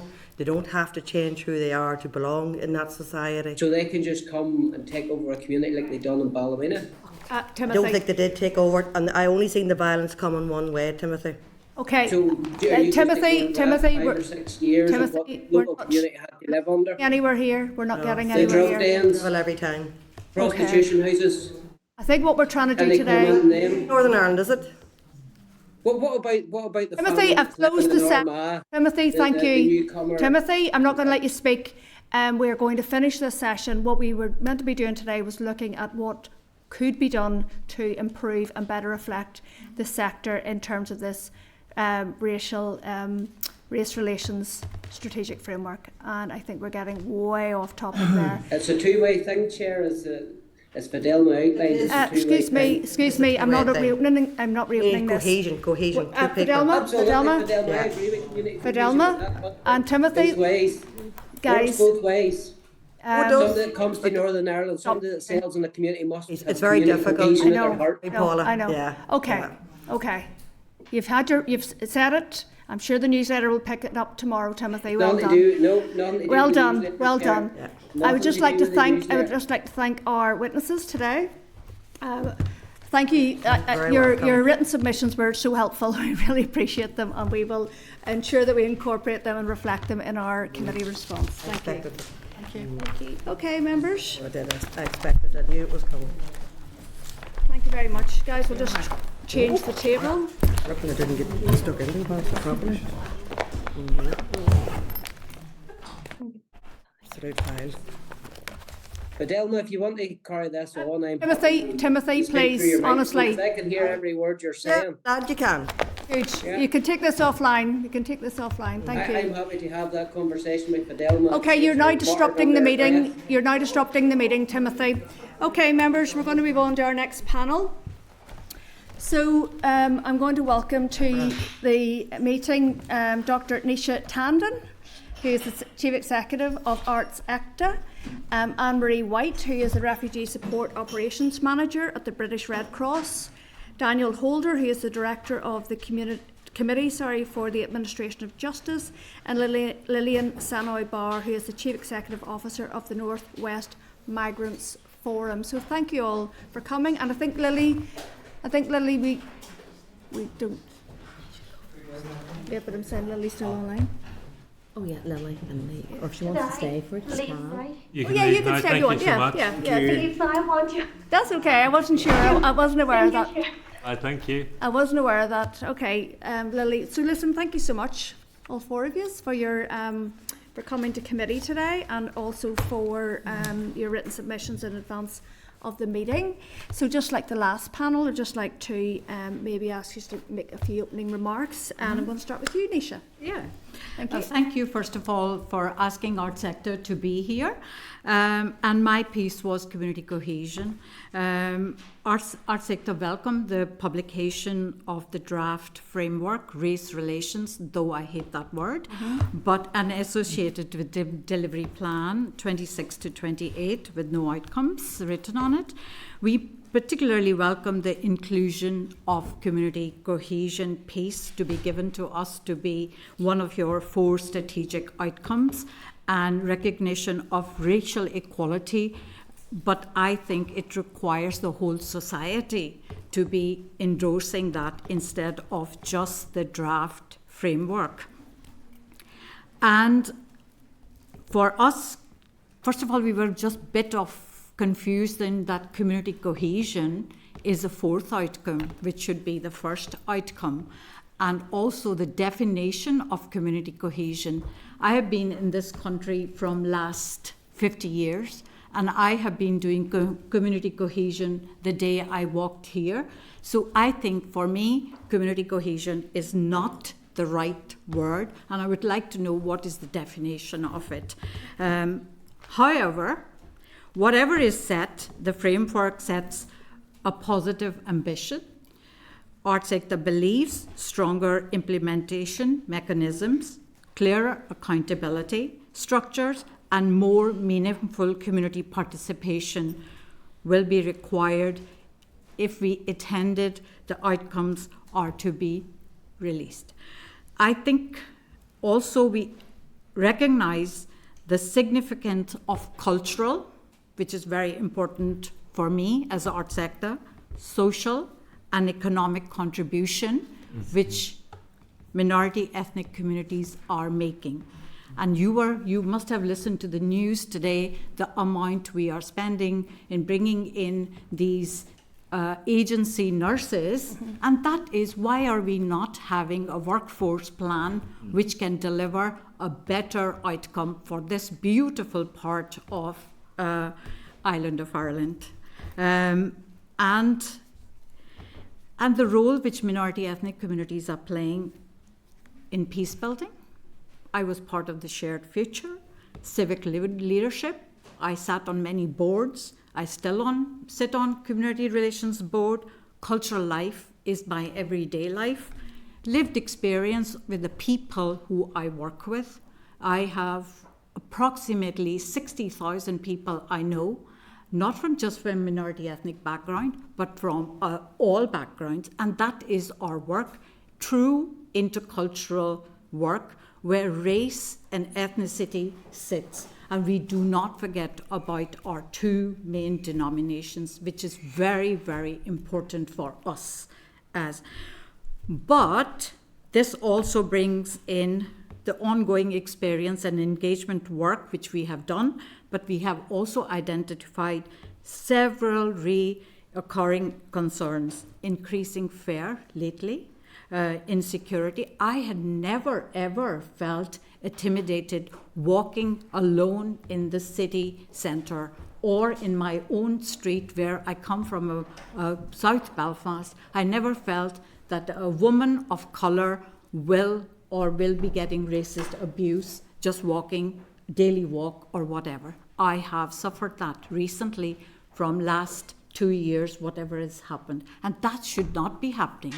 And this is me, who can be very good with language skills and with talking, but unfortunately that doesn't come with every woman of colour. And it also is again, I'm going to use that hostile narratives, okay, because that's not right what we do, and social media plays a very, very crucial role in that, and we need to be lack of trust in the institutions. That's not happening, we are reporting mechanisms are not there. Insufficient coordination between the agencies, that's also not happening. Short-term inconsistent funding, like 2 years, what are we going to do in 2 years? You need to have better mechanisms for that, limited opportunities. And I'm again repeating what the first panel has already said. And independent review, said a lot of things, but are we implementing? The action plan is not there. It is not coherent. There is not many things which are missing in this current framework. And I think that is very important. And that framework really, really needs to be changed into racial equality strategy. I think that's what I would like to see. Thank you very much. Okay, go to you. Thank you. Nikki? Thank you for welcoming us to Anne-Marie? the committee today. So I manage the refugee support services in Northern Ireland for Red Cross. We support probably over 2,000 people every year who are seeking protection and granted protection, primarily around navigating services, a system, and also contribution, that longer term contribution and integration. So in general, Red Cross support and we welcome the framework's ambition, but believe it needs a stronger focus on structured interventions, robust governance, and genuine co-design with communities. Clarity on the change of terminology from a racial equality strategy to a race relations framework is really key to understanding how racial equality will be addressed to underpin the improved race relations, or indeed the good relations, particularly within TBUC, and as the secondary intervention prioritised by TEO in the delivery plan. So the introduction of cohesion in the plan is welcomed as a whole community approach, but the definition of cohesion and measuring such would really enhance the framework and work towards ensuring better outcomes for everybody, understanding what cohesion means. Using the public health approach, as the framework states, will look at racism as systemic and help to identify the root causes, addressing attitudes and behaviours and structural barriers through primary, secondary and tertiary interventions. So TEO has prioritised 9 of these 25 interventions, and they've included that into the action plan or into the work plan, delivery plan. And they've also included these 9 interventions as part of the consultation. So I'm not aware of any engagement on how these were prioritised by TEO, and would welcome further discussion on how this prioritisation process happened and the agility to change these priorities if the consultation feedback says differently, or from lived experience or from people working in this sector. So Red Cross is currently undertaking quite a few consultations with people with lived experience, aside from providing a link to the consultation response. And we're hearing more about what people from minority ethnic communities see as priorities to address racial inequality and support cohesion and integration in Northern Ireland. So we welcome the 2-year delivery plan. It's welcomed for its agility in that it states that it proposes to ensure it responds to emerging needs. It's not static according to the delivery plan. And also the issues. We also would welcome a bit more information around how the racial equality subgroup and the thematic groups can inform future editions, as they've stated in the delivery plan and throughout the document. So a clear process outlining this mechanism and the TEO racial equality subgroup's ongoing engagement with TEO and the TEO structures to monitor the plan would really help and ensure a clear governance structure and clarity of roles. Clarity of roles, governance around accountability of the delivery is really important, and the role of the subgroup as well. So further detail on the monitoring and evaluation of the action plan and how the outcomes will be measured to achieve the race relations framework vision is essential to ensure accountability and measure the impact. In particular, the development of robust ethnic equality monitoring across all departments to ensure they achieve the equality of service provision, one of the key outcomes from the framework. So we recommend clear structures on how community expertise informs decision making and the annual progress reports to ensure transparency and accountancy in all the delivery. This again links to the tertiary interventions of the community-led reviews that is noted on the delivery plan. So it also provides the opportunity to begin to address key issues and achieve the 4 outcomes as set out by the race relations framework. The main interventions that Red Cross see as key to improving and removing the barriers to integration as a primary intervention is access to English language support. All the research that Red Cross undertake and operational insight, as well as our recent consultation, feedback from our service users, evidence the need for improved access to English as essential. This has not been prioritised in the delivery plan. Another barrier is a recognition of international qualifications for purposeful economic contribution. Many refugees work below their skill level due to difficulties in having the qualifications recognised, and we urge the framework to address this by supporting access to education and training for all, and considering mechanisms to recognise international qualifications as highlighted by the Department of Economy's review on the widening participation in higher education. So lived experience and co-design are really integral across all the interventions. Our work is rooted in inclusive trauma-informed practice, and we've seen that people with lived experience involving them in policy design leads to better, more relevant outcomes. That's not included as part of this outcome or as part of the priorities that have been set for the delivery plan. So we will be submitting further feedback from those with lived experience through our consultations, and the priorities that they have stated are really important for them to enhance racial equality and race relations and to thrive as active members of the society, economically, socially and culturally. So the groups we've been speaking to, they have prioritised interventions through education, through managing media and misinformation, cultural responsiveness and hate crime, really confidence in reporting hate crime, identifying it, and legislation. And really importantly, everyone has spoken about understanding the root causes of racism from people's lived experience. That, I guess, links to the secondary intervention of embedding cultural awareness and anti-racism training across public services. So in conclusion, in summary, the Red Cross urges the committee to prioritise English language, support and recognition of qualifications as a primary intervention, embed lived experience and co-design throughout the framework, and ensure robust governance, monitoring and annual reporting. These steps will help us create a more inclusive, equitable and effective approach to race relations in Northern Ireland. Thank you. Okay, thank you. So before I bring our next speaker in, my notes didn't have down that you're a doctor, so I'll give you your proper title. No, I think it deserves the respect. So it's Dr. Lillian Sienow Barr. So I'd like to invite you forward to give us your introductory remarks. Thank you. Thank you so much, Chair, and thank you to the members of the committee for inviting the Northwest Migrants Forum to give evidence today. The Northwest Migrants Forum work directly with racialized and minoritized communities across Northern Ireland. We are based in the northwest of Northern Ireland. We work with Black and brown people, people seeking refuge, people granted international protection, students, workers, families, and long-term residents. We welcome the committee decision to hear directly from communities affected by racism, because that really matters to us.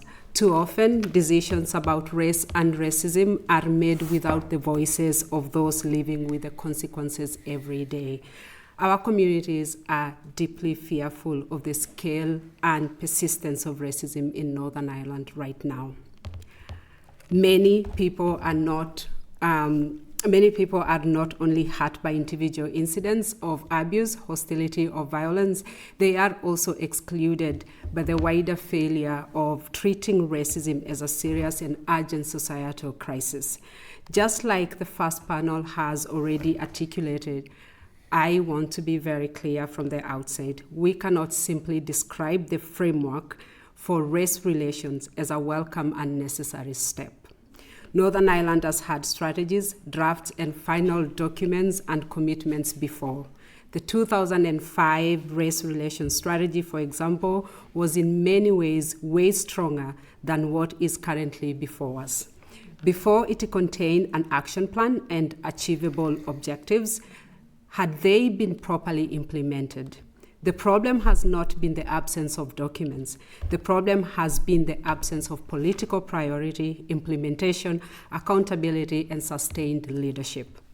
Racial equality has not been treated as a core priority by successive executives, and that is why, in our view, we have reached a breaking point in society.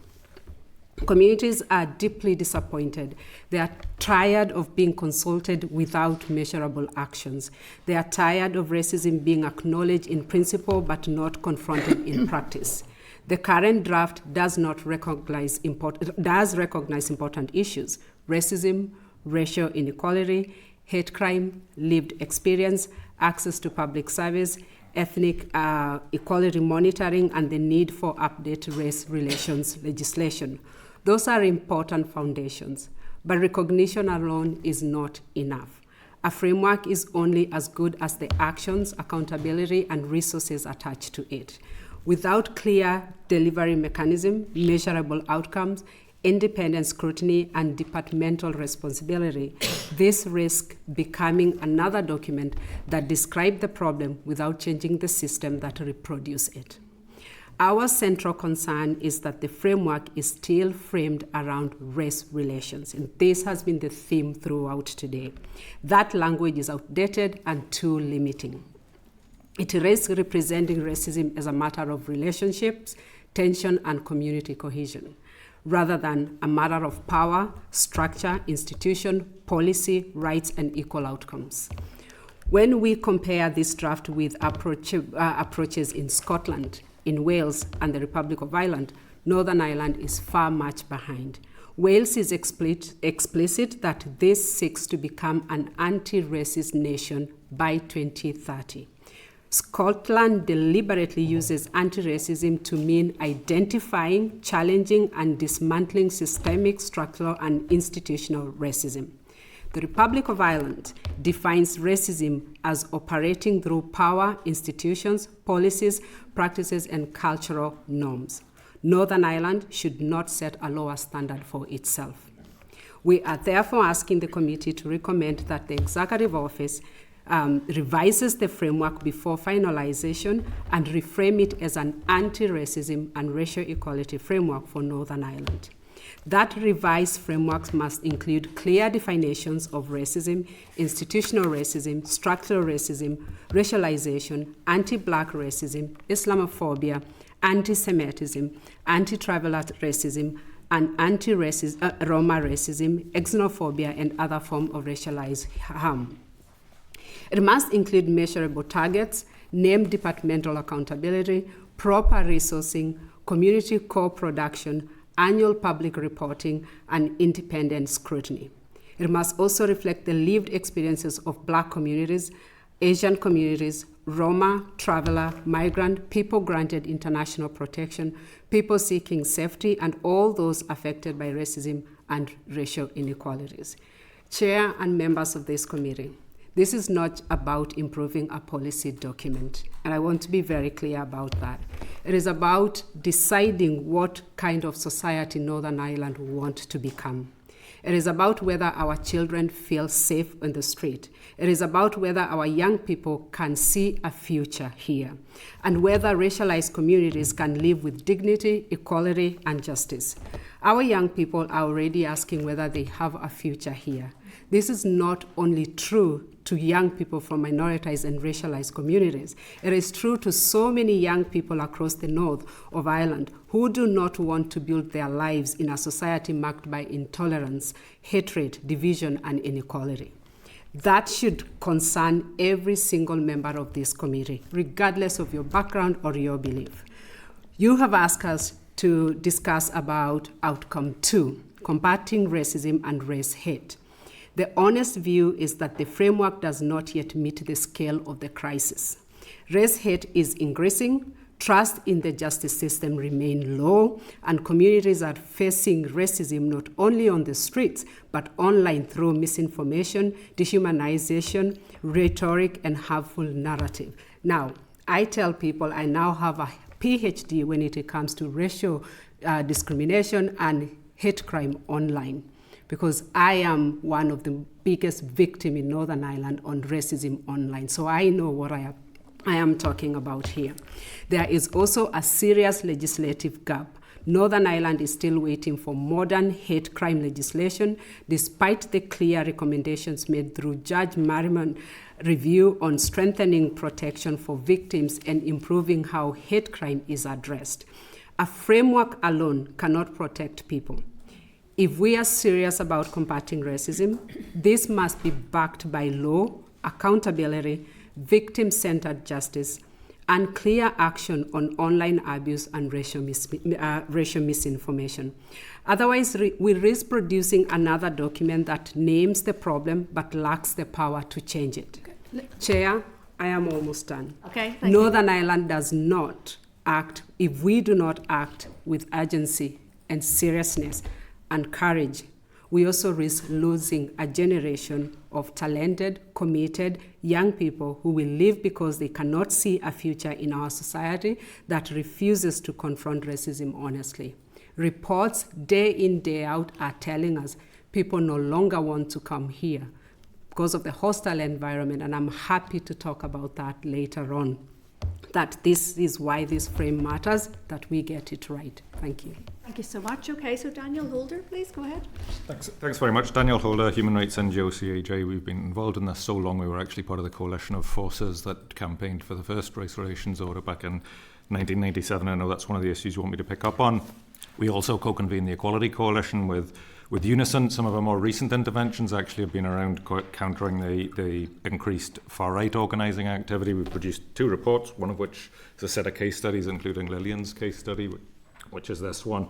And the second one actually was about the situation specifically in Ballymena and the role of social media and misinformation and disinformation.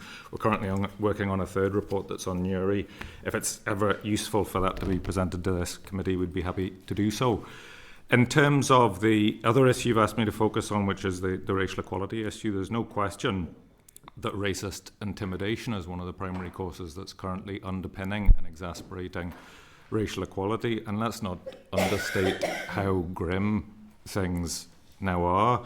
I mean, there's been an absolutely horrific and terrifying rise in racist intimidation and violence, much of it involving elements of loyalist paramilitarism, which is what makes it so dangerous.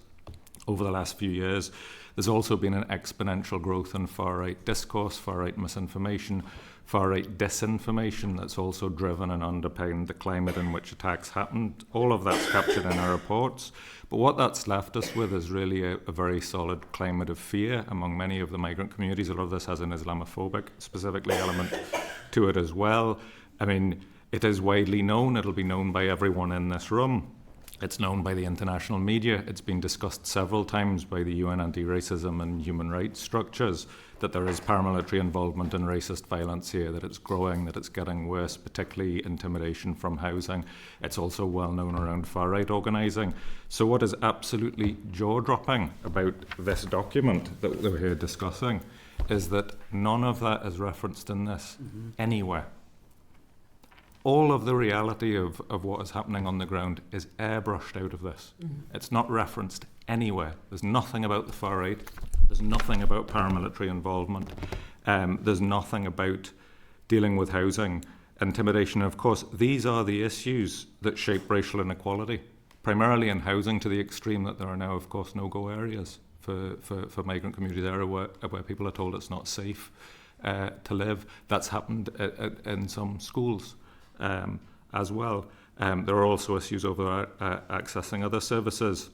This has been called out by the UN Anti-Racism Committee in 2024. It was also called out by the ISESCA Committee, the UN committee that deals with economic and social rights, specifically looking at the right to housing, where, and I'll quote it, it said, authorities must prevent and combat intimidation by paramilitary groups against ethnic minorities and migrants in Northern Ireland to ensure their access to adequate housing and prevent de facto segregation. I think one of the earlier witnesses had mentioned this was called out by the Independent Reporting Commission as well, that really picked up the PSNI evidence of paramilitary involvement, but really buried the idea that just as if individual incidents were not sanctioned by senior leadership but only by local leadership, then that somehow didn't mean it was paramilitary involved. People turn up to your doors in Balaclavas, it doesn't make much difference to you what level it was sanctioned at. So all of these issues are ignored by the current framework. They're also, of course, ignored by the executive's tackling paramilitarism strategy that makes no reference at all to paramilitary involvement in racist violence. It also makes no reference at all to housing intimidation. There are huge gaps in the strategic approach there, despite the UN calls. There are other issues that are not mentioned in this document. Islamophobia is not called out at all, despite it underpinning a lot of far-right discourse. The hostile environment, which was Theresa May's own term, obviously when the whole thing got into big disrepute over the Windrush scandal, there was a switch in terminology.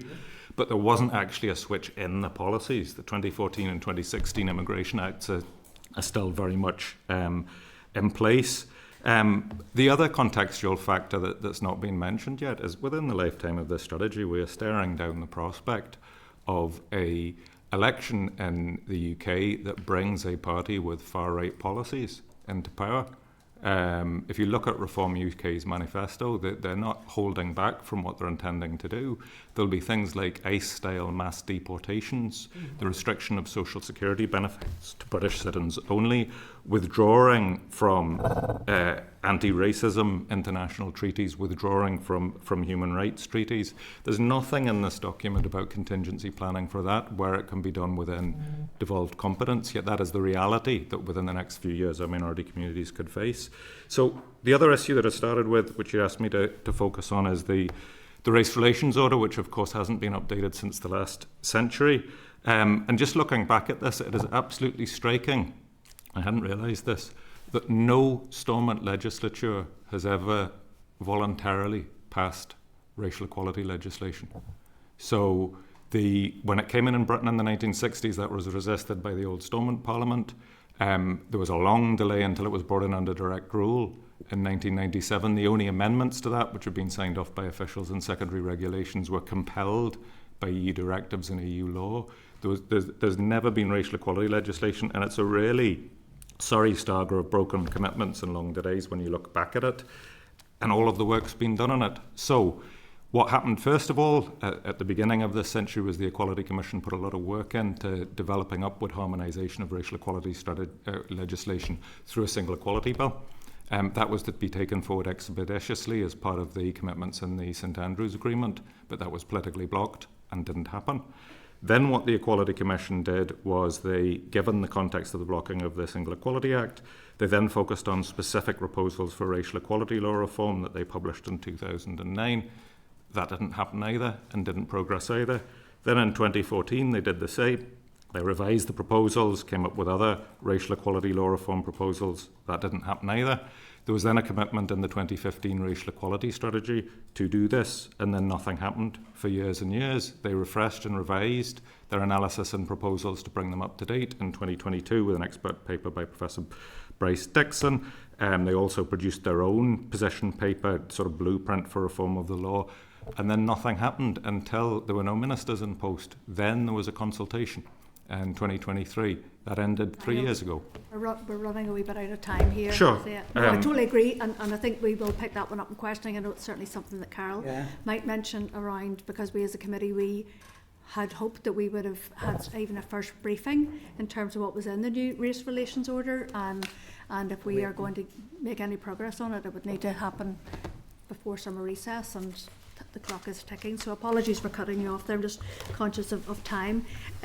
So I'm going to go to Tanisha first. First of all, I'm so sorry that you experienced that recently. You're such a well-known figure in South Belfast, and it is really shocking. North and further afield. Yes, absolutely. everybody knows Nisha. No, absolutely. Oh my God! No, but I'm I so didn't sorry. know that I'm that famous, so I should be sitting there then. I think it was in your piece around the local community tension monitoring and the early intervention system. So obviously Belfast City Council brought this in 2009. I went down a bit of a rabbit hole today around their own Belfast tension monitoring process, and then they brought in the PCSPs, etc. So whatever happened to those? Because in some ways I thought that maybe some of them are still in existence, like the interface one in South Belfast. You know, I think they're a really good concept. I'm just wondering, did they get up and then they sort of withered away, as sometimes these things happen? Yes, I feel that the early interventions might be still implementing. Okay. But as far as the community tension monitoring, especially in Belfast area of where I deliver or we deliver our programs, we have not come across any data or any implementation of the plans how to do that. But I know that PSP had just sort of dwindled down a little bit in that in certain areas. But I really have no answer for that. But I think that needs to be brought back, and I think that needs to be really, and it was a good way of sort of early warnings. Yeah, and just sort of also recognizing what the issues are and implementing ASAP on them, but it's not happening anymore. Well, as far as I know, I could be wrong. I sort of came to that conclusion myself when I was sort of looking online earlier. So I suppose the other aspect of the your submission there was about the limited opportunities for minority ethnic communities to participate in decision making. I'm not sure whether you want to answer that or whether maybe Lillian does, or just in terms of participation. Do you want to take it first then? Yeah, I mean, I can speak from Belfast City Council's point of view, because I am part of Belfast City Council's area. I mean, there is all these strategic plannings which goes on to make better place for everybody, but there is no minority ethnic representation. They will listen, they will be invited to the consultations, but on the other hand, if it is a cultural framework or cultural whatever, we are the first ones to be asked, and we give our interventions in that and our recommendations, and we are listened to it from where cultural and social cohesion is concerned. But otherwise, it's nothing that, whenever they are planning infrastructure, planning this, planning that, we are not part of it, and I don't see any representation of it. But saying again, we are presenting next week to Belfast City Council's Strategic Planning Committee. I don't know why we were asked to do that, but we are,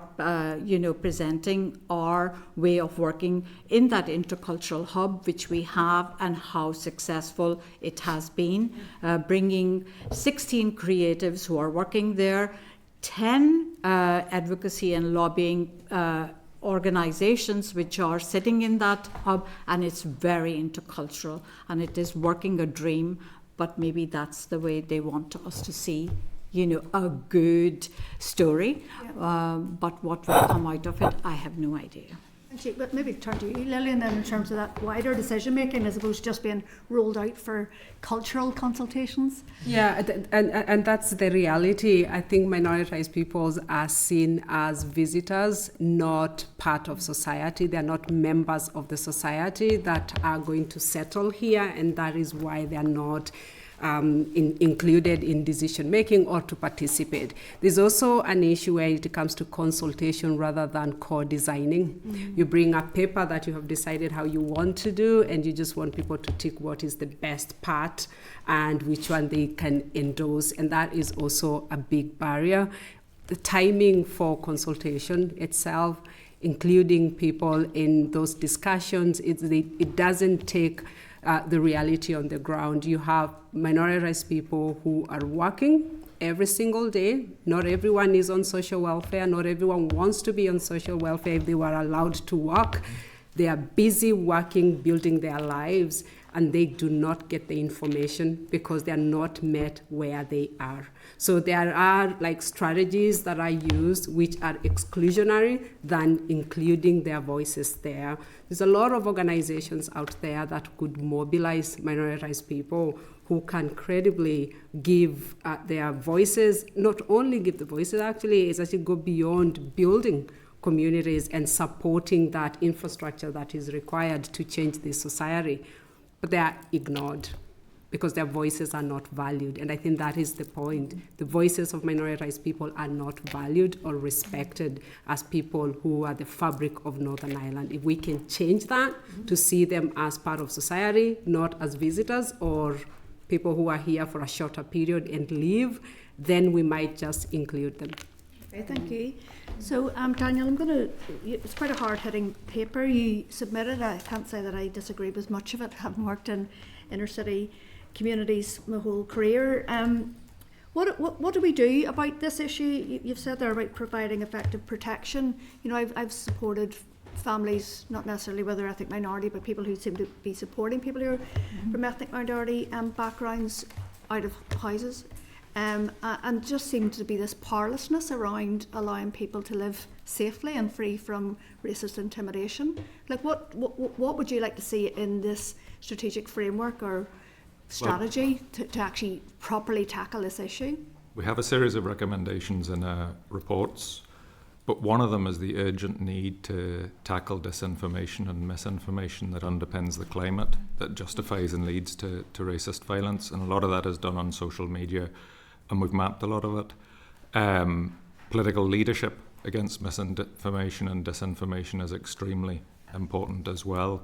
It's important not to, there are real crises out there in things like housing. Everyone knows that, every elected rep lives that. That's been the case for many, many years. To scapegoat migrants for all of that, and obviously every bit of democratic change, every bit of housing policy has different impacts across the housing market, but to actually scapegoat migrants, and when you look at some of the stuff that's online, a lot of it is variations of sort of far-right tropes of the Great Replacement theory that was put around in the Ballymena context, despite the population change in that council area being 0.1%.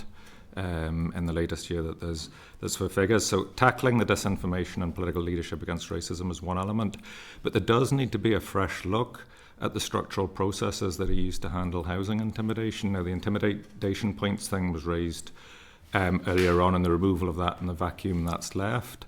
But there was a much broader sort of concern around that the way the system was operating was almost allowing paramilitary groups to subcontract intimidation, because what you were getting was a system that really verified the threat to make sure it was real, and then moved the person on, rather than focusing on enforcement action against the suspects and perpetrators, which it's almost like managing paramilitary intimidation in an area rather than doing that. The other thing that needs handled much better, and the PSNI have taken some quite significant steps recently to do that, is racist intimidation in public space, in terms of the plethora of posters that initially weren't removed because of paramilitary links. Now, the PSNI switched its policy so that it will now tackle and remove those displays which constitute the most harm. So there's a whole lot of structural changes that are needed in there, as well as broader issues.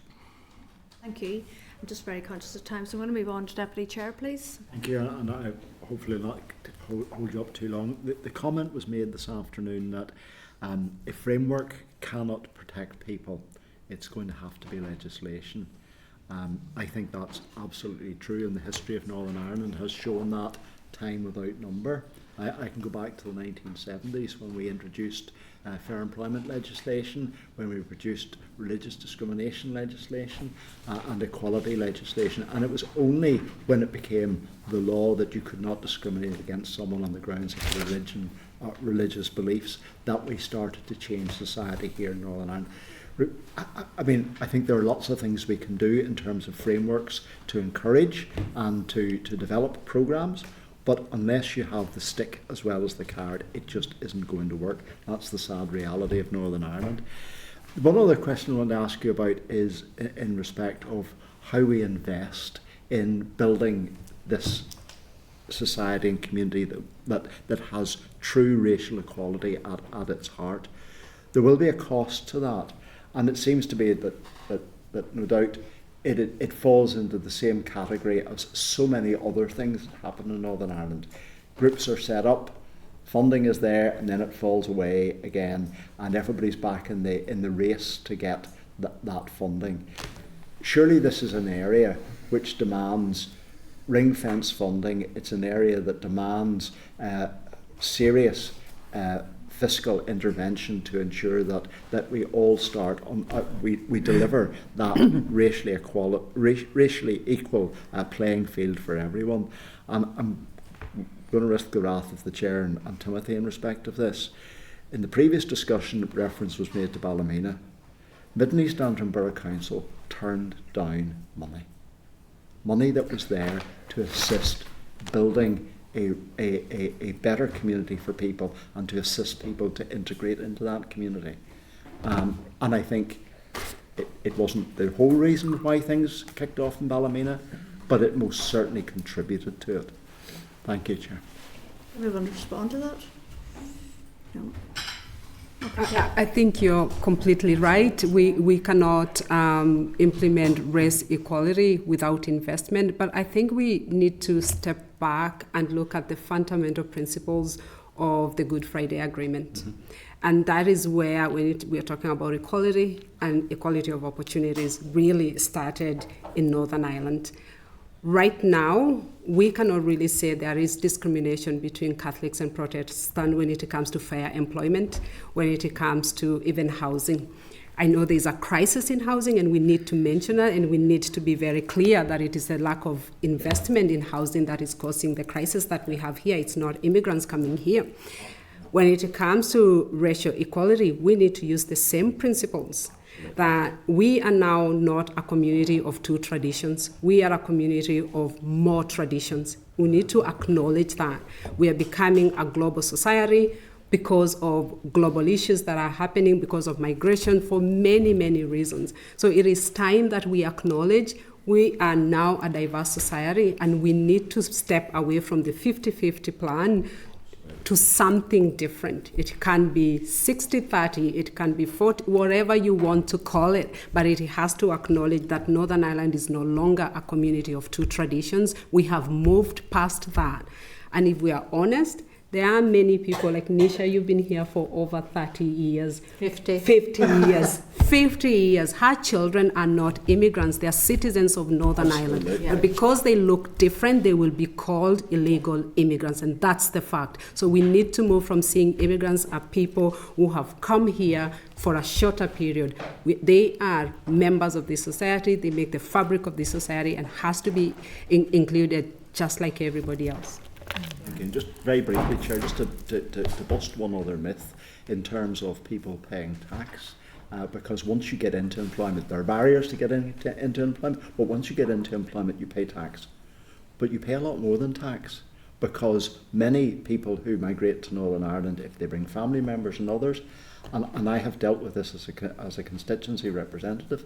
I've had people who work in the university coming to me and telling me about the additional £20,000 that they have to pay to engage in the National Health Service. That's unfair. It's wrong.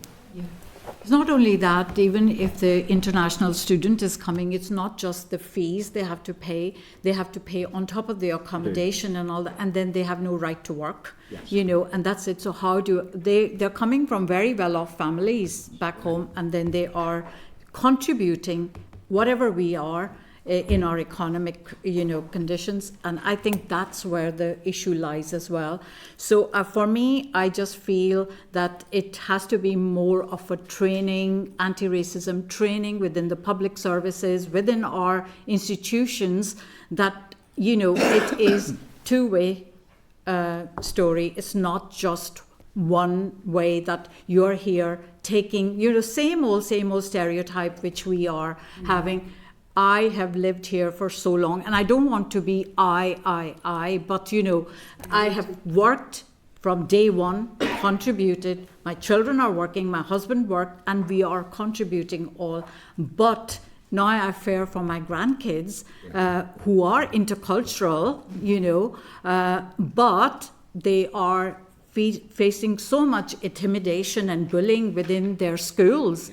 Just because they are intercultural. They're married to a local subject. That should not be happening because they look different, and that's it. That should not be. Those systems have to be really, really embedded. And these are the issues which happen within the community side of things as well. So I think it's very important that we need to work together, and leadership has to be at key. If our leaders are not showing that, then unfortunately, this is not going to bring down to the other, the civil society. Okay, thank you. Go ahead, Timothy. Thanks very much, Chair. Can I just start off by saying I was disappointed, Nisha, to hear what you have experienced. That's certainly not reflective of Northern Ireland. It's disappointing to hear that that's happened in 2026. Daniel, if I could pick up some of your comments, can I just ask you, can you define for me what far right is? Well, the Overton window has shifted on that, hasn't it? Given us so many far right policies and now within a lot of mainstream parties, and indeed the most powerful person in the world. But there'd be a number of characteristics of what a far right party would be, and there's a number of tropes that underpin that. So some of the things that come out are things like arguing the great replacement theory, i.e. that there's some sort of community displacement going on, a conspiracy for the Christian West to be replaced by Muslims, things like that. It tends to be parties, though, that would face down the scapegoating of a particular group, particularly migrant or a minority group or Muslims, and would tend to have quite coercive policies towards those groups. So there's a number of ways you could draw out those sort of facets. But the way of really looking at it is to look at the policies that are being openly presented in manifestos. And if they're things like mass deportations, mass scapegoating of migrants, then that's pretty far right. And I think it's, I welcome the question because I think it's important that we do call that out and don't shy away from it. But at the same time, you're applying a label to people that might hold views of protecting borders, which I have absolutely no problem with, and that's something I would actively encourage. When the UK voted for Brexit, it was to take back control of our borders. You're talking about scapegoating migrants, and you mentioned earlier in your comments regarding the crisis in housing. I don't think there's anybody in this room or in government collective saying that that's the sole reason why there's a crisis in housing. You know, when I look at it, it's failure to connect to sewage networks is a massive issue, failure to build enough houses. But to turn around and say that immigration in Northern Ireland doesn't play a part of that, I think is burying your head in the sand. Well, a couple of things. First of all, there is a distinction between general political discussion on immigration policy and blatant racist scapegoating of minoritized communities. That distinction, and in particular, when information is put forward that simply isn't true, that numbers are exaggerated, that incidents are, or even in the circumstances quite often where an incident involving someone from a particular ethnic background is lit upon, and then the entire community is scapegoated and subject to mass expulsion or disproportion. It would be unthinkable that if someone from a Protestant Unionist background or from a Catholic nationalist background committed or was accused of a crime, that the entire community would then be targeted and blamed and put out of their houses on that basis, as if they were all collectively responsible. So there's a big distinction between the general discussion of immigration policies and the regulation of borders and the racist stereotyping of migrant populations, and you can map the distinction pretty well. In terms of the housing issue, there is a real crisis in housing, and there are many factors underpinning that. Some of that was picked up by the previous panel. There is an issue about the privatisation of asylum accommodation within MEAS and the impact that has on the housing market. But at the same time, there's also a lot of mis and disinformation, some of which has come from elected representatives. So there's discourse around, quote unquote, how the housing executive might be housing illegal immigrants in a particular house. Well, first of all, that isn't the right term. But in terms of someone who's an irregular migrant, you don't get state housing. Any elected representative would know that. So why say it? There's some examples in the reports. I think it might have been your party colleague Edwin Poots at one point. I think it was in relation to South Belfast, the HMO. That you do indeed put somebody's name to it. Timothy, I Daniel was just responding just to a have question Timothy. there. So you're saying the Speaker of the House made them comments? I think there was. I don't think he did it in the capacity of Speaker of the House, but I think we're referring back to the issue in Belver in South Belfast some time ago. I think it was Edwin Poots. I can check the report and see who the name was. It was a talk about whether the housing executive was going to house illegal migrants. This was in a context where racist posters had gone up that were UDA linked. And there was a level of intimidation of minority communities. Going back to the housing issue, though, that's not the only thing. We need to be careful about the HMO language, because there's always been a genuine issue about HMOs, but some of the far-right organising groups are now using this essentially as a synonym for migrants living in particular areas. They know it's too obviously racist to say we don't want migrants in the area, so they're organising and campaigning around HMOs. But when you look at the rest of the discourse and when you look at things that are posted up and what's posted beneath them, it quite often is blatantly racist. I think a previous member had also picked up on the issue of the exploitation by some landlords of housing tenants and the issues that raised. I'm sure that's a genuine issue across the board, but the solution to that obviously is better, tougher regulation. Look at rent controls, look at regulating the housing market in a more robust way than it particularly is. But in housing, we can't deny that there's an enormous problem of housing intimidation that urgently needs dealt with and needs dealt with through legislative reform, including the hate crime stuff that's also held up years on from the Marinin Review. But we can't gaslight people and say that immigration in Northern Ireland doesn't play a part in that. You talked about the 0.1% change in Mid and East Antrim, and you mentioned that as misinformation. But if you look at people, let's look at Ballymena, for example, the area defined as G3, that between 2011 and 2021, 52% of those living in that area came from outside the UK in Ireland. So when we look at the Roma in particular, there's 1,529 Roma in Northern Ireland. 785 of them were concentrated in the North Antrim area, with the vast majority of them in Ballymena. Now that was a group of people that didn't want to integrate into the local community. And to just say, and that's far right, putting out, facts and figures like that, downplaying it. You talk about far right as if you have disdain for people like that. Why would we need a contingency plan if Reform UK form the next government? I think that's a ludicrous statement to make. So is that your question? Why do we need a contingency plan if Reform UK form the next government? In terms of those figures, by the way, I mean the figures are tiny across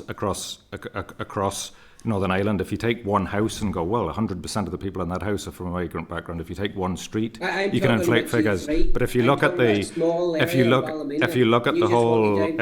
whole council area, the numbers are actually quite small. One at a time, please. And what I'm talking about is verified information online on far right organising accounts that inflates numbers, gives misinformation. So who are these in terms far right? of Name them. if the committee would like, maybe Mr. Gaston is suggesting that we come back and present the detailed information in these reports, then I'm sure we can. Way off topic. Then I'm sure we could. I'm sure we could do way that. Off topic again. In terms of the contingency planning around Reform UK, it is eminently foreseeable if there's an attempt to do mass deportations, particularly if that's put under military control, which is one of the suggestions that Reform had, that it's going to have very serious impacts on our community, if, as well as the sectarian impact here, if they followed it through here, restricting benefits to British citizens only clearly is going to remove a massive safety net from those within our communities who aren't British citizens. Now that's actually devolved competence to an extent in terms of social security, so there are things that can be contingency planned. There are many other things, but I think I'd test the chair's patience. Well, because there's 3 more to come in. And we'll leave it there. I'm going to move on. Carol, please. So, thank you everyone for coming. Daniel, your paper basically outlines that, I suppose, the reality of here. So when it comes to legislation that's progressive, so for example, if you look at reproductive rights for women, marriage equality, Irish language, all had to come from Westminster because the DUP don't do rights. So that's what you're talking about here. And I think this issue around the need for a racial equality strategy will probably come down to the same thing. That's my own sense of this. I don't know, but it's my own sense of it. I think the issue is that, and that's why you have people who have to go to court, anti-poverty, Irish language strategy twice, because there's a denial of rights. I'm only stating what you already know. I don't want so there are some people here that want a racial equality strategy, and there's others who want a framework. My advice would be that framework should be populated with language around a racial equality strategy. And from listening to the first panel and yourselves, I'm fairly confident that you will do that, because I'm embarrassed. I'm embarrassed by the fact that Ballymena, South Belfast, and again, Nisha, sorry that you had to go through that. Ballymena, South Belfast, or any phobia isn't mentioned in that framework, and it's embarrassing. So the question I have is, how do you get a race relations order in absence of political agreement? I think there's a real test here as to whether the current structures in Stormont are capable of delivering racial equality legislation or other equality type legislation. We do not have the Stormont structures that were committed to under the Good Friday Agreement. We had, where we were supposed to have executive and legislative power constrained only by a Bill of Rights, of recognised objective standards. Bill of Rights was blocked as well. I managed to throw it in there. We have a different system that was devised at St Andrews, where either one of the larger parties has a veto over practically anything going to the executive. There is also a veto over things going on the executive agenda. And let's take this as a case in point. So we have a racial equality strategy that commits to upgrading the race relations order. All the parties presumably signed off on that. All the work's been done. Yet it hasn't happened. And it's reasonable to conclude, given as the TO officials told the Equality Commission conference the other day that this was yet to go onto the executive table, that someone has blocked it from going on the executive agenda. So do we have the same person now signing off on this document saying that we're going to upgrade the race relations order whilst behind closed doors blocking it from the executive agenda? Because that means essentially, what hope do we have, unless there's some change of heart, what hope do we have of this being delivered within this strategy if it was signed off on in the last strategy and then its progress was obstructed? So my point is that any progressive legislation in terms of the denial of rights here in recent times has had to come from Westminster because this place needs reformed. I mean, that's basically what you're saying. Yes. There won't be a race relations order properly unless there's reform of these institutions and in vetoes. There's so much. If you pick up the New Decade New Approach and look at all, and we were heavily involved as a sector in that process in all of the consultation groups with all of the parties, and got a lot into that document of very progressive commitments to equality strategies and things like that. If you look down them, none of them have gone anywhere. None of them. There has been no new approach. They have just been repeatedly blocked or delayed, and it looks like the Good Jobs Bill will now go the same way. That's the worry that a lot of people in our sector have. The current structures in Stormont are incapable of delivering that. In terms of what we would like to see, and in terms of reforms, we've set that out in evidence to a different committee, to the IREC committee, the Assembly and Executive Review Committee. I'm on that. Can I just really say something about that? It strikes me that we have elected representatives who actually believe that racial equality cannot be delivered here, and it is based on history. It's based on what evidence that we have seen here. And what I could say is that a few years ago, we gave evidence to the Parliamentary Committee asking that racial equality, especially the race relations order and hate crime legislation, Westminster? Yes, right. That comes directly from them. And that was not supported by the Executive Office. I wish if it was supported by political parties who believe that cannot be delivered here, because if that voice added to the voices of minoritized people who are asking that Westminster now legislate because the Executive Office has no ability to do so because there's no political will, then I think the voice will be heard. And what I could ask directly, persuading yourself, members of the Sinn Féin, the SDLP and Alliance, maybe it is time that we agree that the Stormont Executive will not deliver racial equality, will not give us safeguards that we need to be safe and to feel that we belong here, and ask directly from Westminster for that to happen. That would be my plea, because it is very clear we will never get it here. Okay. And my last question is in relation to, so I've asked this primarily around housing because hate crime, the removal of intimidation points leave people who are subjected to hate crime or any form of violence, sectarianism, domestic violence, homophobia. The current system doesn't allow for those protections. The previous system was abused. I think every political party has agreed on that. And, we've seen families who have, languished years on the waiting list for someone to go and buy a threat in one door and walk out with points in the next. That system, and it didn't matter what colour you were, what religion you were, that system was abused right across the board. But my concern is, and my anxiety is in relation to housing, and I said this to the previous panel, because there's nothing else there. The people who need protection, Section 75 isn't cutting it for them. They need something else. What would that look like? Would that be covered in the race relations order, or what other pieces of legislation do you think?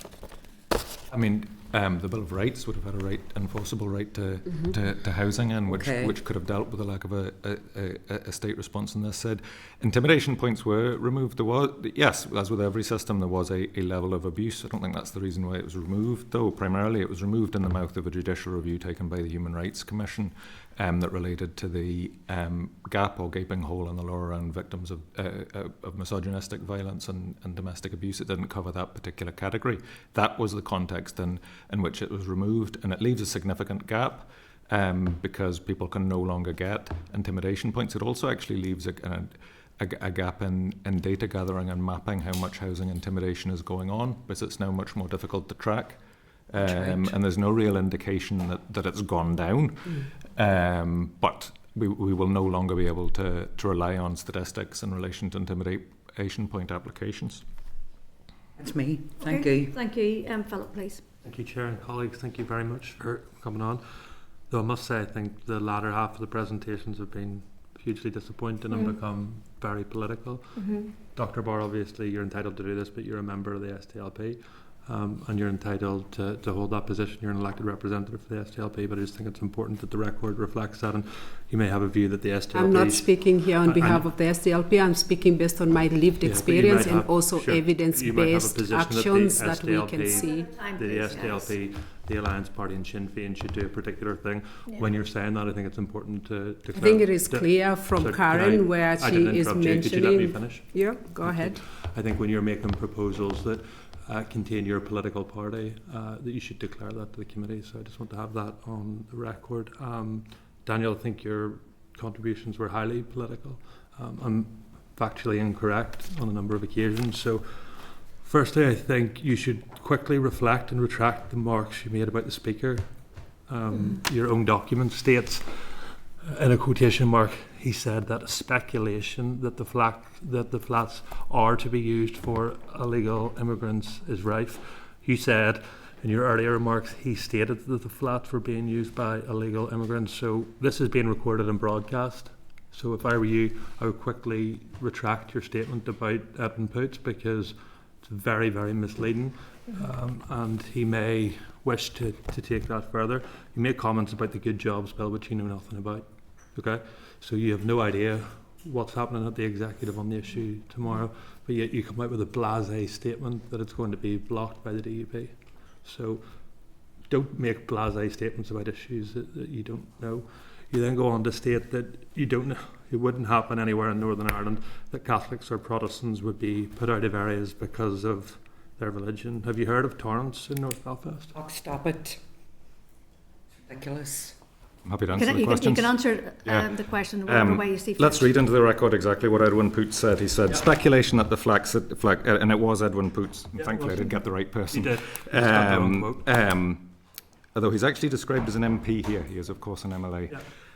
Speculation that the flats are to be used for illegal immigrants and rife, and it is for the Housing Executive to confirm its veracity or deny it. Now, Edwin Poots must surely know there are no circumstances under which, quote-unquote, illegal immigrants would be housed in housing executive accommodation. So it is highly irresponsible to make a statement that reflects far-right tropes and discourse about irregular migrants being housed in public housing. In terms of the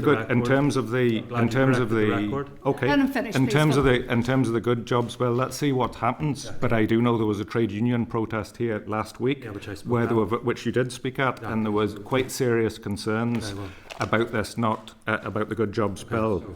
not You don't know the progressing. facts, don't And then the comment. third issue, sorry. Subject. So you said it Bring wouldn't back the happen subject. anywhere in Northern Ireland that Catholics or Protestants would be put out of their area because of their religion. So I'm asking Oh no, you- I didn't say You that. did. What I Yes, you said, did say that. well, you can read back the Hansard. What I said is, take a circumstance where an individual is accused of a serious sexual crime, and they happen to be, for example, from a white Protestant community background, or they're from a white Catholic community background. You would not then get a pogrom against people from white Protestant backgrounds and remove collectively and move them to the area. The individual might be targeted, but no one's going to be targeted for a community. Yet we constantly get the refrain that when a migrant is accused of a crime, and there are many examples of this, then the entire community is then scapegoated and blamed. That is very clearly what I was referring to. Okay, so you do accept that people are put out of places based on their religion, and I- there has I- been. I do Let me ex- just finish. Sorry. Okay, And there yeah. has been areas created that you can't go based on your religion or live because of your religion. You accept that, yes? I accept that there's sectarian and racist intimidation, yes. So you accept that there are areas where Protestants can't go or to live. I don't know about no-go areas, particular for. Oh, really? I can't name a particular area You've never heard at of the minute. You've never heard of Torrance, no? I don't know about the circumstance in Torrance, and Heard that of would Ardoyne? depend on whether there's You heard of Feldon? whether there's Then- an armed I think group. it's interesting. Is Jared, there that actually? No, it might be is there interesting, but actually- it's not actually Sorry. relevant It to is. this It's relevant to session. what the member said. It's Can you not- tell me what schools are no-go schools for ethnic minorities? So you'd be aware of this because it was in your own constituency. Where is The girls' model school. There was a You're s- particular hold on, incident sorry. when the Sorry, education you're now authority said saying it was Earl's unsafe. model is a no-go. Sorry, are you putting on the official record of the Northern Ireland Assembly that the girls' model is a no-go school for ethnic minorities? I don't believe that. So we now have a member of the community saying, "Well, what you said is nonsense, sir." I'm going to end my session there. Huh? But this is sorry, ridiculous. that's We not just what had I base- said. Yes, it is That what is you not said. what I You said, said there Mr. are Brett. no-go schools for And you people think in it's Northern Ireland. There are no-go areas for ethnic minorities. There are no-go areas for ethnic minorities, You said but there was equally no-go schools. the You education have of- the slurred the education girls' model, authorities. which is a Let great Philip school finish his point. of I'll let great you in, people. and then- You should withdraw that remark. You've been contradicted by a member of this panel. You don't know what you're talking about. Stop making sweeping statements on your politically motivated views. You may be against the DUP, you may be against the Unionist community, that is up to you, but don't go against a school in Northern Ireland which does vital work, which has members of the ethnic minority in it all the time, brings in the great work that Nisha and others do to celebrate that, and you should withdraw that and apologise immediately. Thank Go you, ahead, Chair. please, Daniel. There was an incident at school that is documented in there Yes, where there was, the and it was education condemned by authority. everyone. Philip, That I'm doesn't- giving him the right of that does reply. not Philip, make it a no-go order, please, school. Philip. You should reflect Philip, that. I'm no-go waiting. area. I'm It was a trying to no-go let school Daniel. for those Daniel, children. Yes, Sorry. that's please. not what you said. So Please. apologise for that remark. Please. I'm just letting Ridiculous Daniel have a remark. response, and then Nisha, and then I've got another person wants to come in. Go ahead, please. Just finish. Respond to Philip's. Very comments. quickly, there's a case study in there that everyone can read about the girls' model school and the fact that the education authority said that it was not safe for children of that ethnicity to remain there. The worry is that that pattern could be repeated in other Could be places. repeated. Okay. So it's not a no-go school. Philip, you're being disrespectful. I'm not. 'cause it- Sir, 'cause no, I'm saying Chair, you're being he just- disrespectful to the fact that I want you Nisha don't to think respond. You don't think it's disrespectful It's for a being witness No, to come I am along saying to you're this being committee disrespectful and because claim, you know that I was. and claim that a school is a no-go area for ethnic Well, minorities. That is a- you've raised it. I'm is a saying you're being ridiculous comment. disrespectful to the next speaker who you Absolutely know that I was ridiculous going to bring in comment. next. And then Yeah. I'll let you come back in. You won't. Philip, that incident happened, okay, and there was a whole big report. There and all was, and that. I was involved yeah, in it. and in that we were approached, and I'm saying that we were approached, and we have been doing long-term interventions in that school, and we have had a sustainable model now with both girls' model and boys' model, just to prove that minority ethnic children are welcomed in that area, and they are welcomed, and the principal and everybody, all the teachers are listening, and they are doing a great work with our organization. So Daniel, yes, that happened, and that was a big issue, but I don't think so that is to be put in context. You know, and North Belfast is a very welcoming place if we really want to make it work. you know. No, I appreciate that contribution, Yeah. Isha. Would you like to come back, Philip, or is that you So finished? I just think that you should withdraw the remark. What happened to those 2 children was unacceptable, and that was dealt with. But to state that a school is a no-go area for ethnic minorities when I guess you've never even stepped foot in it.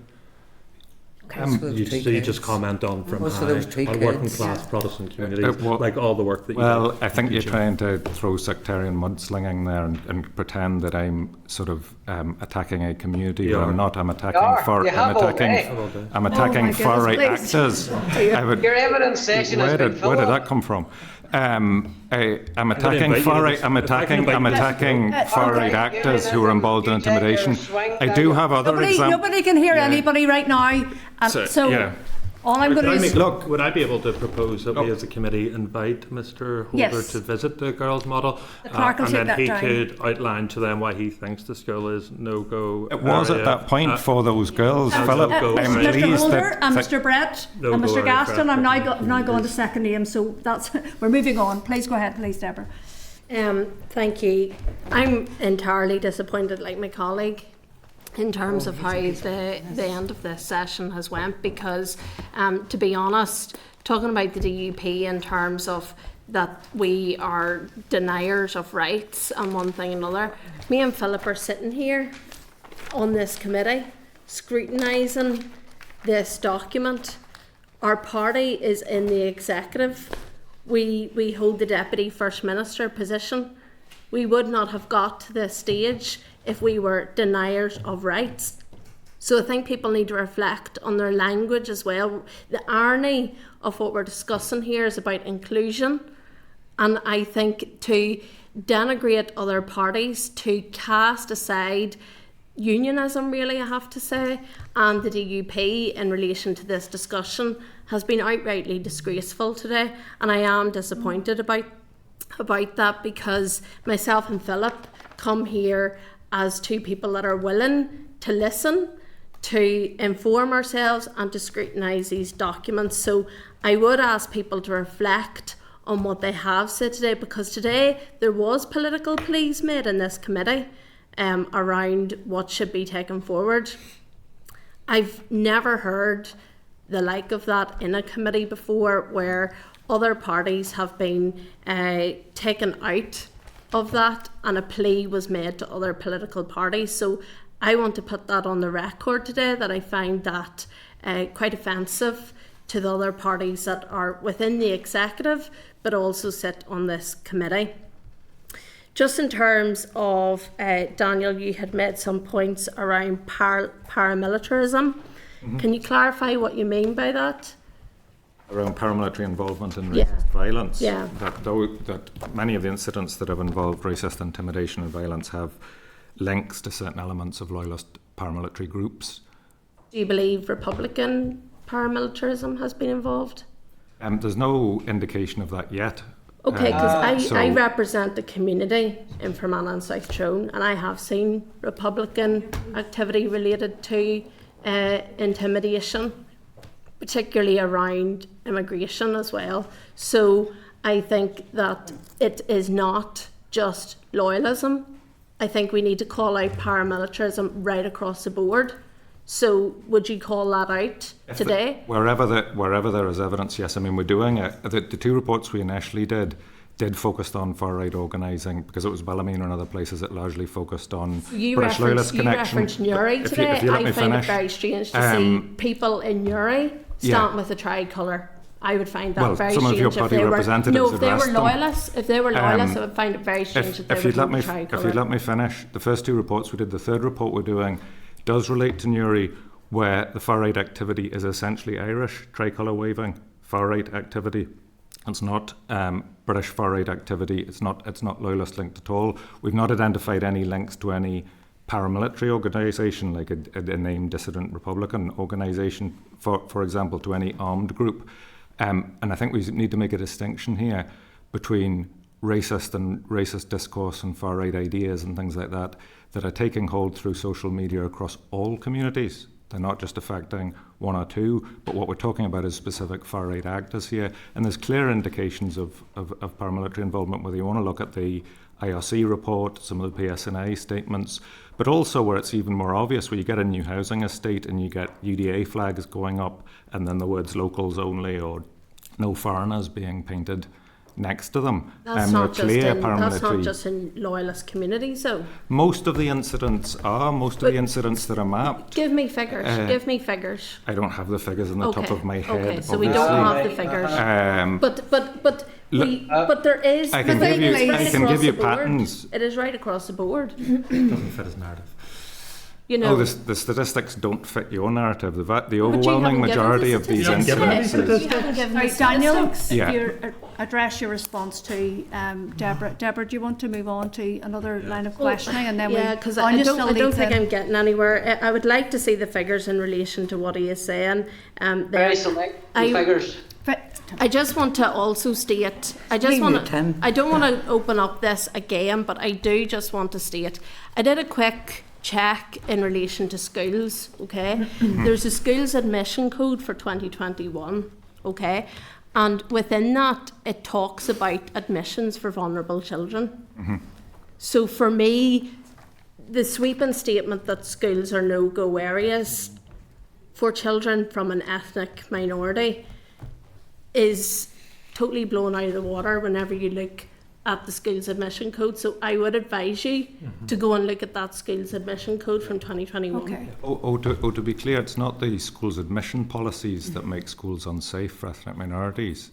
It's where there are areas where kids are told, look, do not go, and told times by people in authority, I would not go to that school. It will not be safe for you there. That does happen. I'm not gonna name them for obvious reasons. We're getting way again. I think I was giving you a bit of latitude there, Deborah, too, because I recognise that some of the commentary today has maybe been offensive or upset you, but we have to get back to the purpose of why we're here today, and it's about trying to shape this document going forward so it actually delivers on the issues that have been presented to us by our witnesses in this panel and the panel before. Witnesses, or the all now.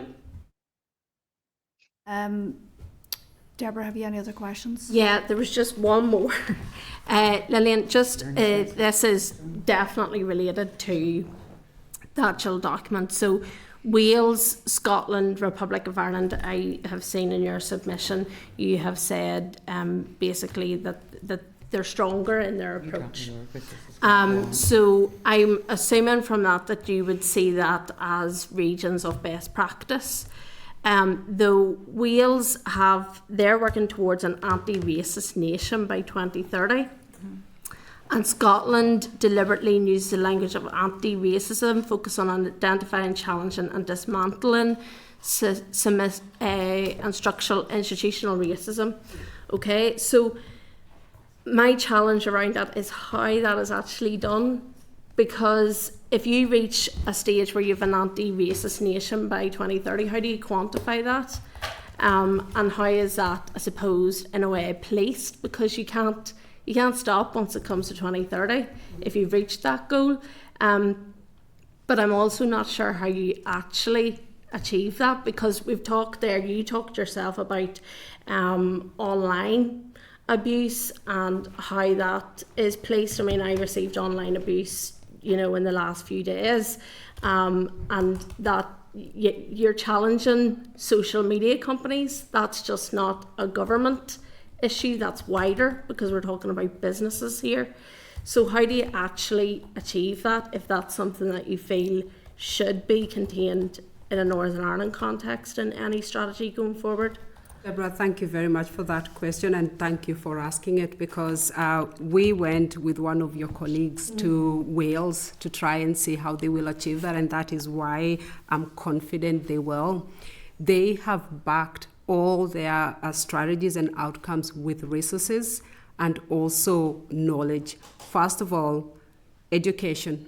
If you go to every school, Wales is the first ever area in the United Kingdom that has embedded minoritized ethnic people and Black history in the schools.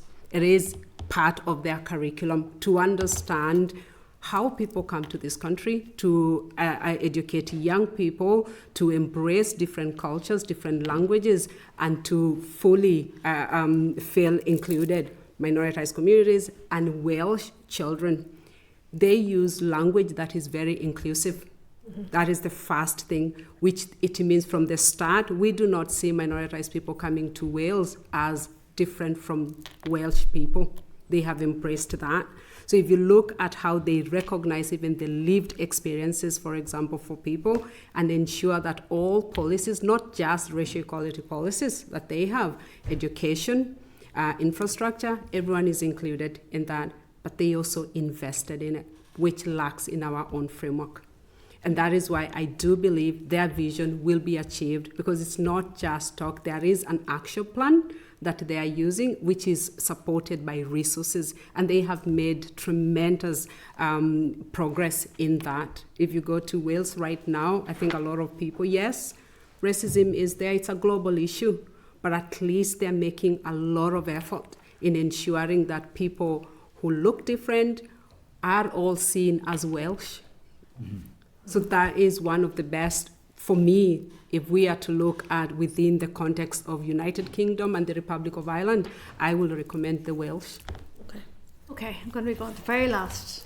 Go ahead. For a quick one. Chair, look, thank you all for coming in. I know it's been a long briefing, and obviously you sat in for the first panel as well, but look, just in terms of the TEO officials, we had officials in a number of weeks back just briefing us on the framework itself. Obviously you would have carried out further engagement with officials, detailing your concerns as you have outlined today in great detail. Have officials been receptive in terms of engagement that you have had with them when you're raising these specific issues? Maybe let Anne-Marie speak. So in the racial equality subgroup, we have raised lots of queries. Mm-hmm. The response is somewhat defensive. Okay. We have found that we will get together before the submission period closes, now that we've all put together organisational responses, to collectively have time to think and put together our subgroup, given that the subgroup is mentioned and cited as a key lead in assuring accountability and the engagement. We want to make sure the structures are in place, first of all. So to date, we have engaged, members of the have engaged with the officials when they first launched it, and their responses felt somewhat defensive. It was the first we'd really had sight, so we were reacting, and I've had a chance to sit with it. We are still having concerns, as a subgroup still have concerns, as you can see from the panel before us as well. So we will be responding, and in particular looking to the change in name, looking to the change of focus, and this link to TBUC and good relations. That's very much the focus, trying to understand what has happened and what the implications are for funding, resourcing, the implications are for the accountability. We've also been looking at the refugee integration strategy and the promise that would have an action plan and a report, and we haven't seen very much coming out of that, and there hadn't been very much lived experience input or review of the actions. Also, those key actions were decided by TEO with the SPG. There is no engagement to agree what the key priorities were.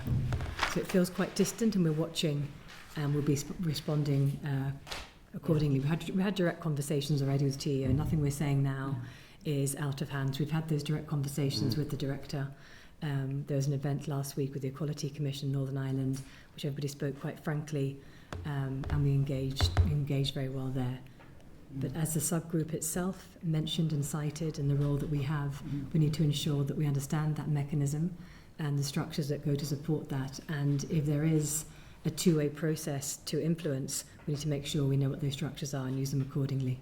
I suppose from my point of view, and I'm not going to speak on behalf of everybody in the committee, but what I don't want happening is officials coming back after the consultation closes, and no doubt when the final draft is published, I wouldn't like to think that the concerns, or some of the concerns that you've raised today, I suppose the high priority concerns, aren't tangibly actually reflected in the final draft. And I don't think that's the position any of us wants to see this end up in. But look, thank you very much. Thank you. I know that was a really constructive question to end on, so thank you for that. I just want to pick up on that point Anne-Marie made there around the refugee integration strategy. So I don't think we've received the report. No, I think so. We forward that to you. I think we have maybe raised it, but if not, we can maybe chase that up again. The report's been made public as well, Chair. Yeah, of course. And according to the strategy itself, there should be an annual report with the outcomes from the key priorities, and it shouldn't just be sitting within the committee. So we'd encourage that this is, and we also sit as part of... you can cut it, Anne-Marie. If it does get to committee first, because we do have a group that was set up to ensure the accountability structures of the refugee integration strategy. So that is where the function sits, and we've been keen to hear how that's progressed and the accountability of those actions and the impact. More important, not just process, but the impact. And measurement of the outcomes as well. Anne-Marie, I yeah. think it's very important that they are measured, you know, and a good practice model and value for money is so important in this current climate. And if you're not delivering that, then it's no point. Okay, thank you. Okay, thank you all for your time today and in preparing for the meeting. So thanks. Members, I'm going to move on quickly then. I'm conscious that we're after 6 o'clock. So with our draft forward programme there, you'll find it pages 440 to 442. And I'm going to ask the Assistant Clerk to speak to any changes. Thank you. Yeah, thank you, Chair. So just in regards to next week, the committee obviously will receive an oral briefing on delegated legislation and the shadow redress service in terms of the bill. There'll also be an oral briefing from Migrants' Rights Network on immigration raids in Northern Ireland, and Assembly Legal Services will be coming to discuss FOI. And also I just wanted to get agreement from members. The ICRIR have came back and they're happy to brief the committee on the 17th of June if members are content that we move the Queen's University briefing on prevalence and impact of adverse childhood experiences to the 9th of September meeting. So we had a meeting cancelled for 17th, who was that? So the Veterans Commissioner is coming up on the 17th of June. Move all the things about. Yeah. So it's just to get to seek agreement to move Queen's till September to accommodate ICRIR to come on the 17th of June, because I know members are keen to hear about the May report findings. Sorry, I think that's in your head because that was maybe the day that we were going to meet with the Katie Trust in the morning. That's what it is. So that's been cancelled. Members, any other business? Are we Sorry, still you content? doing the oral briefing on the Dillon judgment next week? I was just going to say Sorry. the clerk will speak on that. Okay, go ahead, please. The advice I'm going to be doing a paper for next week for consideration by members.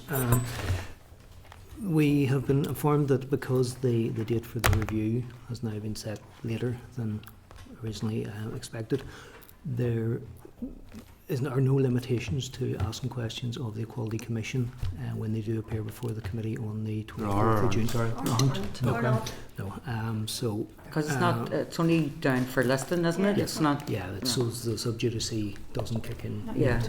So say we're going to have some lines of questions, some points to make. We'll give you in the paper next week in advance of the Quality Commission. There's a briefing next week then, is there, by the Assembly Legal Services on the Dillon judgment? No, I spoke to Legal Services and so that's removed from the... It's not necessary because there are no limitations. If there had been, then certainly... Yes, and they would have told us when we came against that. And then we're going to add in then a briefing, if it's back in time, in terms of our proposed amendments from legal. Okay, are we content? Any other business? Okay, meeting's adjourned. Thank you. Barbara, I'm sorry you got abused. I don't know what type it was. But